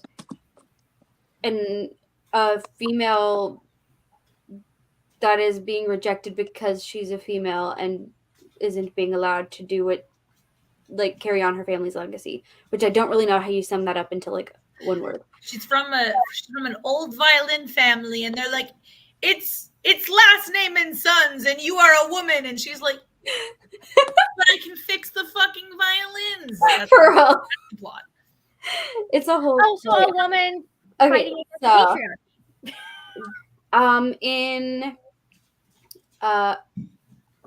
by holding up your hands. Hold up no fingers if you didn't finish it. What are you thinking of rating this? Oh wow, that's more than I thought Cal would give it. Like a 3 and I don't know, there was a lot I liked about it. a 3.5. There was a lot I didn't like about it. I'm probably sitting at like a 3. I haven't done the I've ran it through my algorithm yet. Yeah. I haven't gotten far enough. It's promising so far. Yeah, I'm thinking like a 3.5. I don't know if I'm gonna round it up or down though. I would definitely not round it up. Because for me it didn't. It was more the ending, but we'll get into that in a little bit. It could be anywhere from a 2.5 to a 3.5. Spoiler free, in a few words, describe your reading experience or your reading experience thus far. Or reasons why you did not want to read it if you did not pick it up. I don't know if Thor, you started it or not. I think that someone needed to tell the author less is more. Mm-hmm. Because like this one, it tried to be like science fiction with a literary fiction crossover, and I don't think that it did either well. That's fair. And I think that, like there were parts that were really good, but I think that like as a whole, it did none of the 20 things it was trying to do. Mm-hmm. Does that make sense? Like it didn't need the aliens. Yeah, for sure it didn't. Except Shirley. But like we could have had the way that it ended, and we could have had like the thing, whatever the aliens did, could have been done by other points in the book. Mm-hmm. That's fair. So there's a moment in the book that is, hi baby, that's entirely so triggering to me, and it's at the very end, and they're at a violin competition, and the man who's hosting the violin competition, knowing Katrina is trans, that grabs her penis, and it very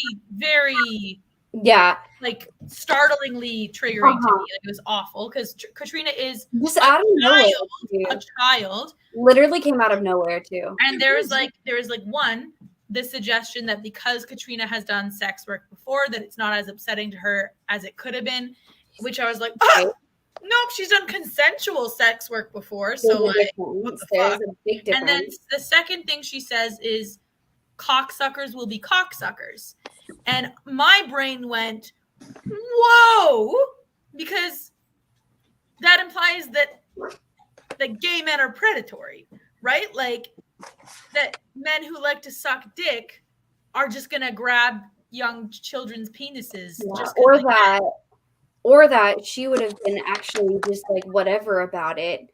Yeah, like that like, you know, just because of her background, that's why she didn't react.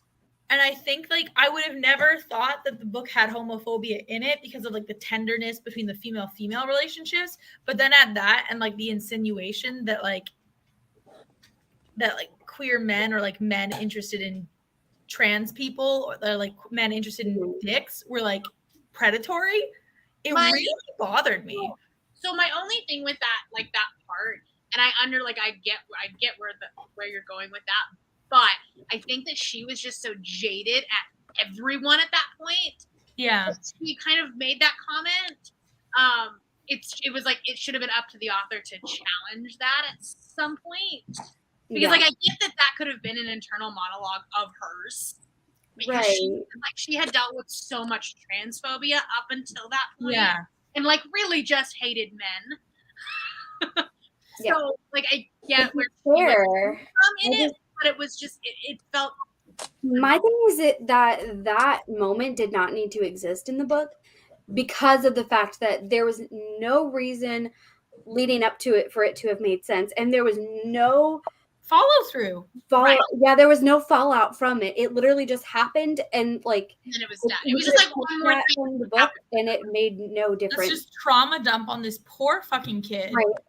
That is definitely something I didn't even think about. How, you know, after the fact, until you brought it up, I didn't even think about how after the fact it wasn't mentioned again. Like it literally made no difference. So it's kind of pointless to have, put us through seeing that for no reason. And, going through that trauma for no reason. Yeah. Mags, what are your thoughts so far? Like, Sorry. are you Mags. feeling? I'm only allowed to call her that. Apparently. So far, like between Katrina and between Lantran, like I'm getting a lot of like talk about refugeeism and like people who lose their homes. Like that seems like it's going to be a big theme. Yeah. Obviously, gender and sexuality is going to be a huge theme. I can already tell. Multiple characters are queer. Obviously, like it's there. So yeah, like I get what Brianna was saying about the points of views switching so much and like not having clear switches. But it's interesting so far. Like I haven't gotten to like any point where I'm like, I don't know what's like I'm confused, but I'm also very early on in it. I'm interested to see why the aliens are important because I heard Cal say that they are at the end. The very end. Very Yeah. Very last minute, it's like, oh. It was almost like the author was like, oh yeah, we have these aliens. Let's do something. If Lantron had just been like an East Asian refugee trying to make a life for her kids, it would have worked. Most of it would have been just as good. I mean, like, I think it's definitely like I can see the stuff in it that people are gonna like, and I am interested in what's going on and what's going on with the story, and this intergalactic space war that's going on because I am the way I am.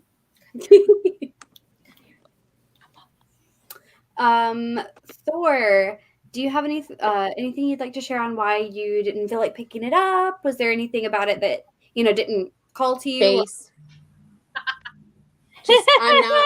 I will full on admit fair. I'm not a sci-fi person. Yeah. Wait, This, you're gonna read that one, right? this Totally is literally fair. the only like this is it, babes. Like this Yeah. is Fair, my this one sci-fi fair. of For the year. forever. Fair. Yeah, And sci-fi is, That was for a romance. there's certain kinds of sci-fi that people, I'm don't more of like the like. Guardians of the Galaxy, like ha ha ha type of sci-fi. I don't Yeah. think serious anything. That's fair. So Let's go depends ahead. on the type of sci-fi. I will say, I was so invested. The reason this got a 3 stars from me, because like there are lots of things. Like, I agree with everything Brianna said about it. I obviously got that really bad feeling from it that made me sad. But I absolutely adored. And even though I don't know if I like Shizuki as a character, because I don't think that what she did redeems what she had done in the past, I adored the relationship between her and Katrina. And I think that if we had gotten a book about just like an elderly, mean lesbian who is in a beautiful relationship with a recently immigrated woman, teaching this transgender kid who doesn't believe in herself to be like this violin superstar, and it had just been a contemporary, I think this would have been like one of my favorite books ever. But because it was like, actually, she sentenced a billion other kids, like 6 other kids to hell, I was like, I actually liked the part with the hell and the like the souls and stuff. I mean, I agree. It would have been a great book as a contemporary, but I was just like, either pick the demon or the alien. Yeah, I could have lived with one or the other. Yeah. Or have the demon be the aliens. Yeah. So that's one of the things that I actually was gonna talk about. What is everybody's thoughts on like the sci-fi elements specifically? Like if it had been specifically sci-fi, like without any fantasy, what would you have thought? The sci-fi wasn't well done. The demon part was the hell plot was much better because the hell plot raised the stakes. Yeah, like it. And I feel like you could Also- have done a lot of the things that she was trying to use the sci-fi parts to do, like all of the sciencey things. Like you could have used magic to create an illusion that would have been the same way as the projections that they were using. So if they had, maybe if Lane had like some sort of magic related family background or history, and that's why they ran, and that be part of her refugee story, and that be, then, Shirley and all of that could have been tied up in the magic in some way. So you could have done the same thing with magic instead of science and aliens and been able to pull off the same effect for most of the plot elements. The only thing that would have been different is the ending, and even that you could have probably figured out, a way to use magic and done a similar thing. It wouldn't be exactly the same, but similar. Maybe, like have like a hidden, land, kind of like how Idris is in Shadowhunters, where it's like only Shadowhunters can access it. Like, same kind of idea where like she could have been whisked away to like a secret place like that instead of whisked to space. So you could have pulled off the same elements. So I really feel like it didn't have to blend to genres to be effective. And I feel like the alien element really just, if it at least had been more fleshed out as to why specifically aliens, it would have felt more relevant. But it didn't feel like it had to be. Also, this might be a really like a personal thing, but it really bugged me that they kept bringing up like Star Trek terminology. Yeah. Like, what? As if she wasn't an Earthling that would have, known technology at least a little bit. Right. And like if she had watched Star Trek, you would think that she would be a bit more up to date on technology. Enough. Don't eat the I feel like most Trekkies are still around the internet. And when they're like joking, they're like, "Oh, it's in Klingon," and I'm like, "Really?" Oh, we just don't. Yeah, changes were made in that regard. I think that part is probably one of the biggest downfalls for me, though, is the genre situation. I feel like we also talked about the pacing and the perspective flips. I just feel like the pacing wise, like reading the parts where I read physically, it just has the passages are so broken apart, like too much. It's like you read like a page or a page and a half, maybe at the most for each like section before it moves to a new section. I listened to already short chapters. Stop it with the garbage, kid. So it's like here, this is chapter 1, and it literally has like 2 paragraphs and then a double indentation, or not indentation. So you don't get that when you're listening to it. So I don't have that complaint. Yeah, so you have that, but then it continues though, because like that's its own section, but then you also have sections like that are broken up with stars. So it's like it still has like those sections are still not, it's like subsections upon subsections upon subsections within the chapters. We didn't get that when you were listening to the Right, audio. exactly. It's over separated. I didn't necessarily see pacing issues. However, I listened to it on 3 times speed. Or like maybe 3 times speed. And so there were definitely times where I like zoned out of it. Yeah, I feel like the when I listened to it on audio, I didn't feel like there was any patient. And honestly, like the narrator. Yeah, I think the narrator was pretty good, and I feel like the plot was paced out well. But I feel like the formatting of the text on page was dumb because there was no reason to break it up from a chapter to the split sections. I wonder if that's not necessarily the author. And then additionally broken up. Well, I think it had to have been the author though, because it was like, it's like the chapter is broken up with the little sections where it has the little asterisks or it has a little line. Sometimes it was asterisks and sometimes it was a bar. Oh, that's annoying. And then other times there wasn't anything in there in between. So it was like multiple different types of subsections. Right. And it was unnecessary. one thing. But then additionally, the perspective changes. Oh no, I forgot to mention that it doesn't make sense to subsection it so much because the chapters are not long. Like Right. they're very brief chapters, so like you don't really need that many, if any, splitting up. Only when it changes perspectives really would you need to split it up. Especially because most of the time where it was splitting wasn't actually even changing the scene.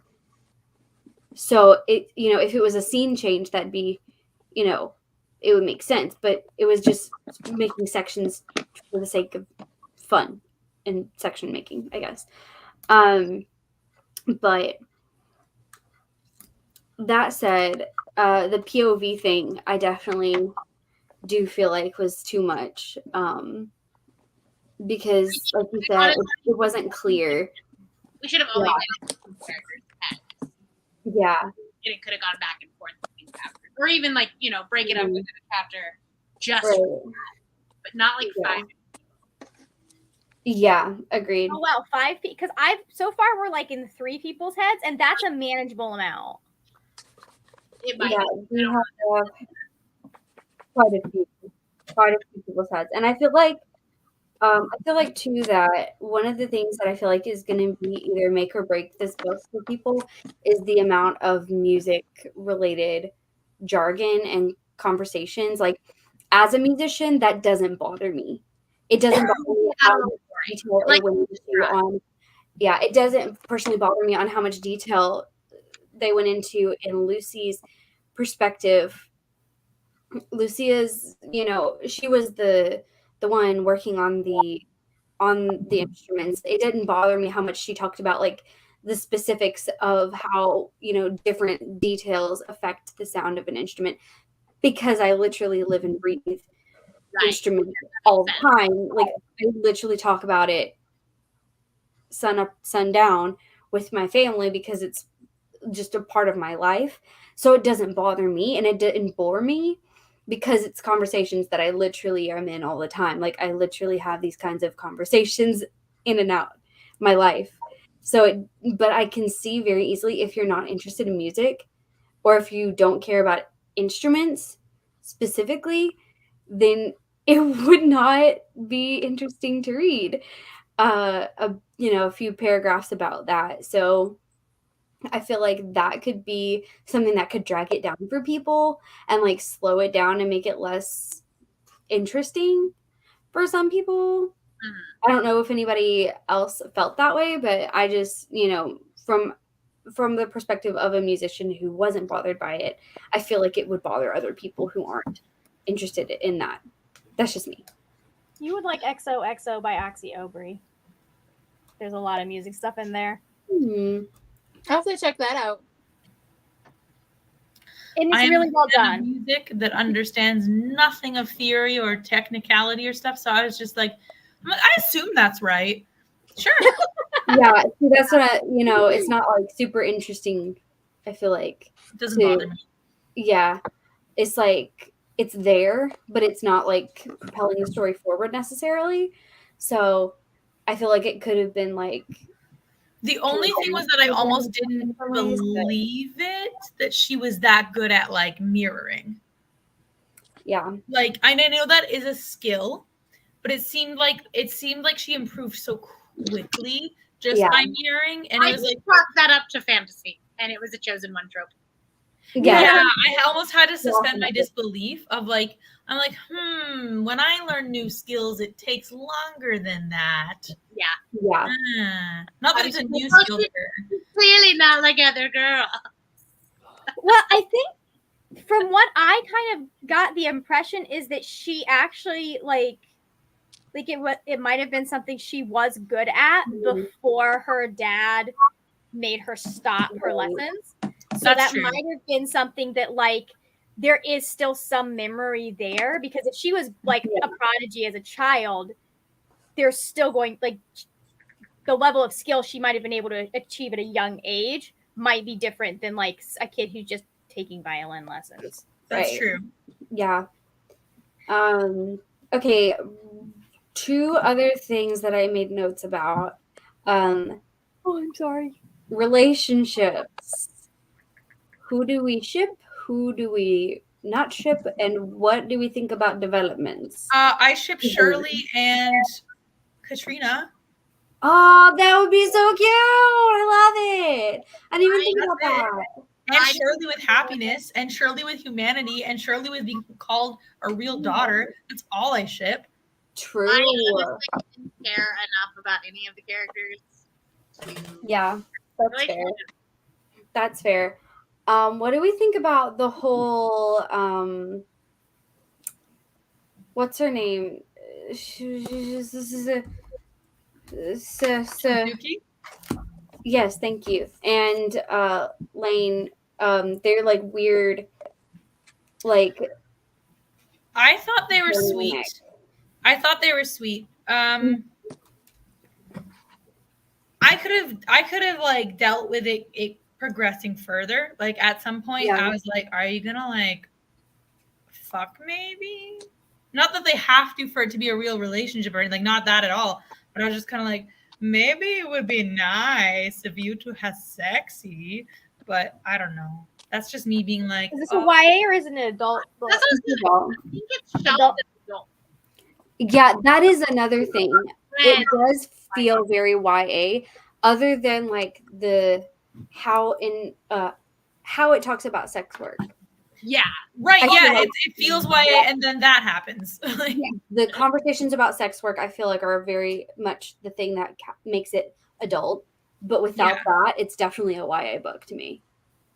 Well, I do think it's going for a very whimsical feel so far based on what I've read. So that might be part of why it feels a little bit younger. Yeah, I'm looking it up to see what it's shelved as. I feel like it was a $27 book. So yeah, yeah, that's adult. yeah. That's adult. I just feel like in general, like the way that those two were like, the way they didn't really communicate at times, and then they like just were away from each other, and then came back and were like, "Oh yeah, this is fine now." okay, and also like they there's didn't really weird work through the stances problem, the about what- disagreement. like when Lan finds out what Shizuki has done in the past, she's like understandably horrified for a while and is like, oh my god, like this is abuse, and like she's like, no, Katrina knows, like it's great, it's cool, it's fine. And I was like, okay. And then Shizuki being like, how dare you? Exactly. I'm like, no, you damn real kids to hell. Surely is Vision without a real body. Like I mean, she's just Jarvis, and I'm not saying I don't love Vision and Jarvis and stuff, but I'm saying like you can't take the moral high ground on this one. Right. And that's the thing to me too, is it literally took almost the same kind of themes and like flipped it from one person feeling that way to the other person, like in a way that didn't feel like reasonable. Yeah, and it didn't address the hypocrisy of that either. Like it didn't address that it wasn't fair of all people. I remember literally being like, okay, Shizuki, like you're the mom of the year. All right, okay. Right, that really bothered me. And I feel like that was probably the main reason that like relationship dynamics bothered me, because like the mother-daughter dynamics worked out okay, and the teacher-student dynamics were phenomenal. That is one thing as a teacher. Yeah. Some of the quotes in this book about being a teacher, they were nice. There were some moments about being a teacher and like the way that you feel about your student and everything, and like what it feels like to teach. And it's just my little teacher soul was a little happy about some of that.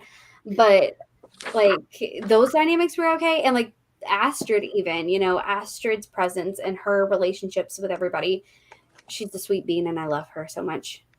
Can we talk about Lan's son for a minute though? Being like casually shooting up some American teenagers, and then her being like, well, I'm gonna defend him. And I'm like, I guess I see you've been in America for more than 30 seconds and we think shooting teenagers is okay because we disagree with them. All right. Yeah, bad. that and the fact that that wasn't really ever like Resolved. right. They just made him disappear into a Yeah. little tiny grapefruit. I was just like, it was just, there were so many like weird portrayals of men. in this book. She puts him into a stasis, and however their stasis works, he turns into like the size of a grapefruit thing. I just like there's three. Like, there's he turns into like a small sphere thing. It's the size of a grapefruit, is what it describes. there's like 3 men in the book. One grabs Katrina's penis. One shoots a bunch of teenagers, and the other is a literal demon from hell. So yeah. Wow, that doesn't Alright. sound complicated at all. Yeah, I get your feelings. This right here, 100%. I was so I hungry. wanted the last donut. Oh my god, so I would love a donut right now. that made me real sad for the days when I went to Universal, because me and my friend, we used to, there's a Simpsons place, and we don't go to the Simpsons land at all except to go get their giant ass donut, which is just basically a strawberry donut with sprinkles, but we cut it up exactly like that and share like half, and it's so great. That would get me excited. I know, it's like I just want to go to Orlando just for the donut. Just for the donut. I can't have butterbeer anymore, so give me the donut. I did the spreadsheet. It's getting a 3. A very low 3, but it's getting a Yeah, 3. I'd say it just scrapes through. Technically got a 2.8. So it was a book, Yeah. and it did its job, but it Yeah. wasn't Honestly, stellar. In my ratings, like 3, I don't necessarily recommend, but a 3.5, I will. Yeah. Mhm. And to me, it wasn't necessarily a bad book in any way. Like, it didn't do Tried anything. to do so many things, and I think like after coming off of, and Cal can attest to this, coming off of City of Dusk, that tried to do a shit ton of things. Yeah, that's probably part of it too. Yeah, I do feel like it did try to tackle a lot of things, and I feel like some of them it did well. Like even in the social commentary part of it, like it was talking about so many different things. Right. At least City of Dusk knew it was chaotic.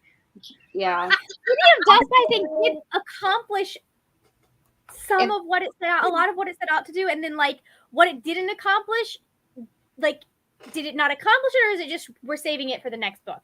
I don't know. Yeah. But this is a standalone. It doesn't have a next. Yeah. There's no excuse. Yeah.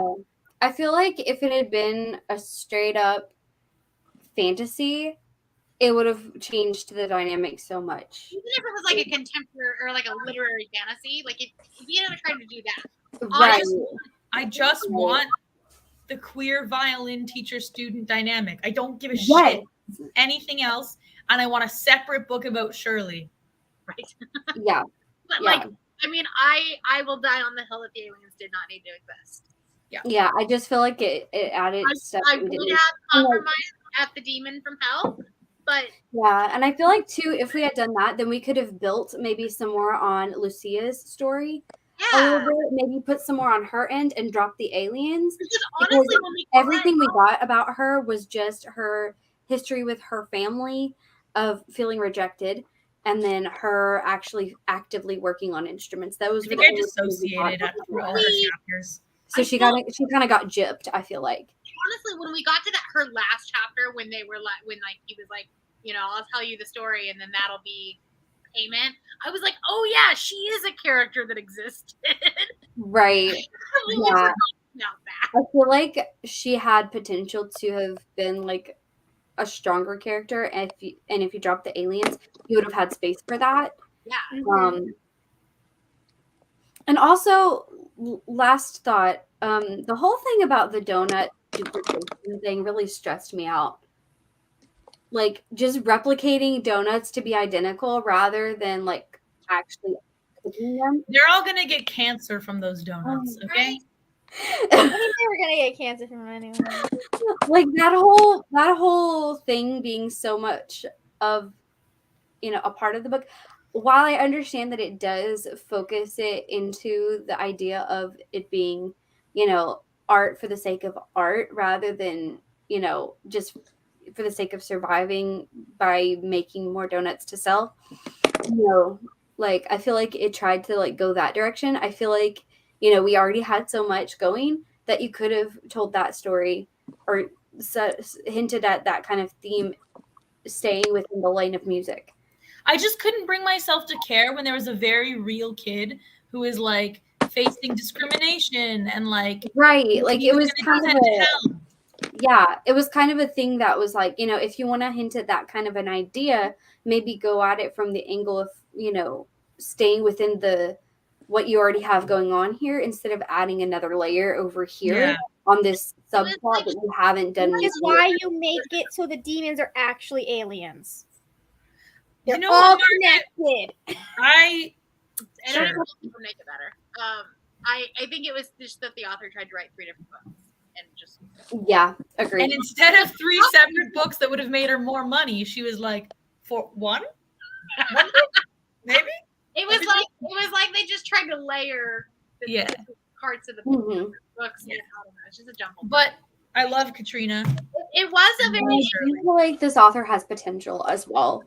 it was a very ADHD type of book, but it's not a Yeah. book for people with ADHD to read. Definitely. So true.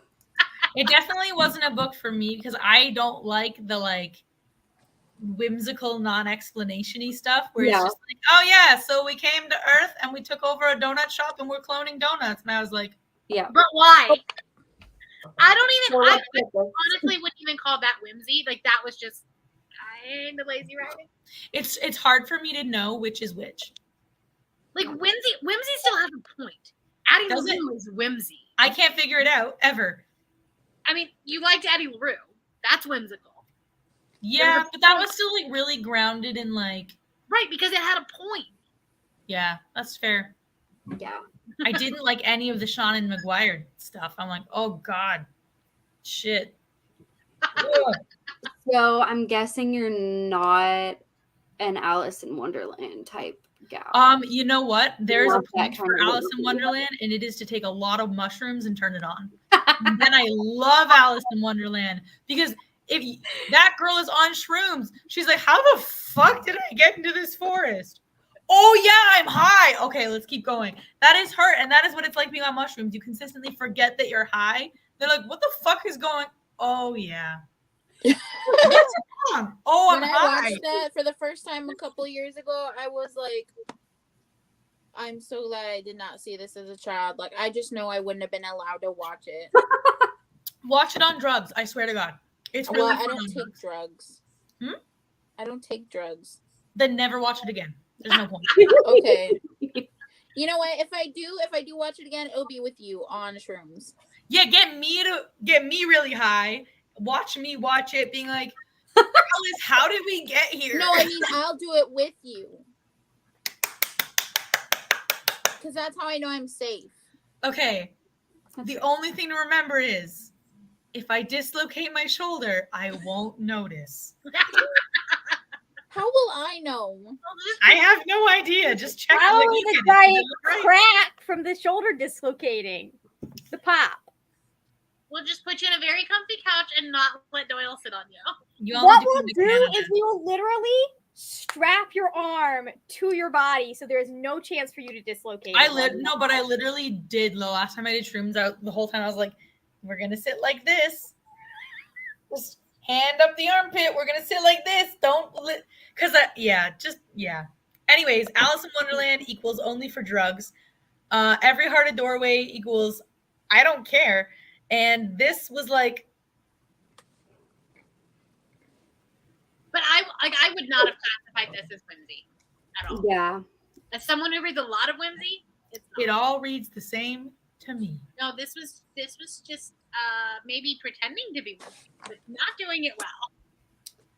Yeah. To me, it's a little bit more chaotic than whimsy. Yes. It did feel chaotic. Okay. Does anybody have anything they would like to plug before we go? Nope. I might. Oh, yeah. I might have a video tomorrow. I have a video tomorrow. I finish editing it. Or and I have an announcement coming next week. That's true, we do. We do, now that I remember that it's happening. Do we know what this is? How I think No. that's been excluded. Maybe. I think we talked about it with them. How we've been excluded. I just am trying to remember if I'm supposed to know. Like, it's You are okay not. to You have exclude not. me. You did not. When we talked about it, you did not volunteer. Yeah. It was definitely this a is- conversation that I know this- happened between me and Michelle, but like all of y'all were here. We were just the ones that were like, yes, No, let's do I'm this. so okay with being excluded because I'm very antisocial. I'm just trying to remember if I remember. Yeah, that's what I'm like. I can remember one other thing, but I know that you would be in that Like, Yeah. other thing, so it's not that. So No, I'm it's trying to not remember that. what- It's not what that. it would It's be. not that. It's not that. I'll send the graphic Thor sent me to you guys, and you'll remember. Be like, The gears are like, oh shit, what did I forget? Yeah, no, you did not. It involves middle grade Cal. It was not. We knew it was not your cup of tea. That's why I'm not interested in reading it. I don't like children. Although I'm reading a middle grade right now. Really? I'm reading Sharon J. Shaw's middle grade. Zachary Oh, Ying and the wow. yeah. They have a middle grade? Yeah, they came out with one this year, and it's like very much honest to God. When you read it, you'll be like, yeah, this is the middle grade they would write. It's Fair. amazing. It's really good. So, I mean, some of the books for what we're doing, you may be interested in at some point, Cal. But yeah, not the it's first not 5 like months. it's not like we wouldn't be, if you wanted to, we wouldn't be That like tells us nothing. nothing worry. is concrete yet. We That can tells just us add the nothing. graphic. I'm okay. The graphic is amazing, but it tells us nothing. That's all, Michelle. All right, let's. All right. So, what about everybody else? Was everybody else got going? Is that everybody? How's everybody? Oh, then I'm the loser that didn't say anything yet. Okay, so I have a few different things going. I have a bunch of stuff where I had like a little break there of not doing any of the video things. So I have several videos filmed and ready to go, other than the editing part. I have another unhaul I'm doing. So I'll be doing another trash or try video as well with that. I also have I can't remember off the top of my head. There was another the Bat Fam tag. I have that since I just put up the superheroes. Oh, you did? Mhm. I haven't been paying I put attention. up I'm the sorry. superheroes one, so I'll also be doing the Bat Fam one. So I'm doing the old and the new versions. It was good. It was a good tag. So those will be going. Well, one of them is already mean, up. The other one will be going up. But suddenly, and now I'm throwing another video into the mix because I'm getting another dog. Suddenly, thanks, Brianna. You're welcome. I for real cried when you made that decision. So I'm really excited, but I will be doing a new dog vlog. And so I'm so very excited about that. So yay. That is it for me. That is it for the book and the movie and the battle. Again, live or watch along, not live show. Watch along Saturday, 16th, 4:30 EST. Come watch Dragons with us. It's a good time. If you haven't watched this one yet, you need to watch it because it's good. Yes, and other books are these and are also on the Discord. Well, we'll start The Darkness Outside Us. Yes, this will not be until next month. So you have the rest of this month to chillax on the reading part of Yeah. books, but not the reading part of other things. Not at all. A hint.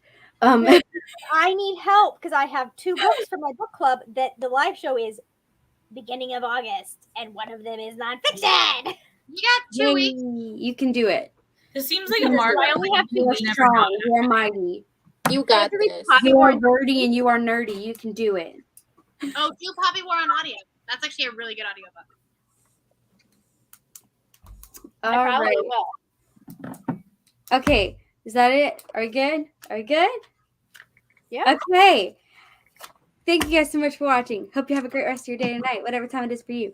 Make sure you go in the description and find all of these people if you haven't found them already, which I'm not sure why you'd be here if you haven't. That'd be a little weird. But it'd be fine. You'd like you anyway. And yeah, peace out, Bear Scouts. Pretty nitty things. Yeah, that too. Don't keep talking things. Don't keep talking things.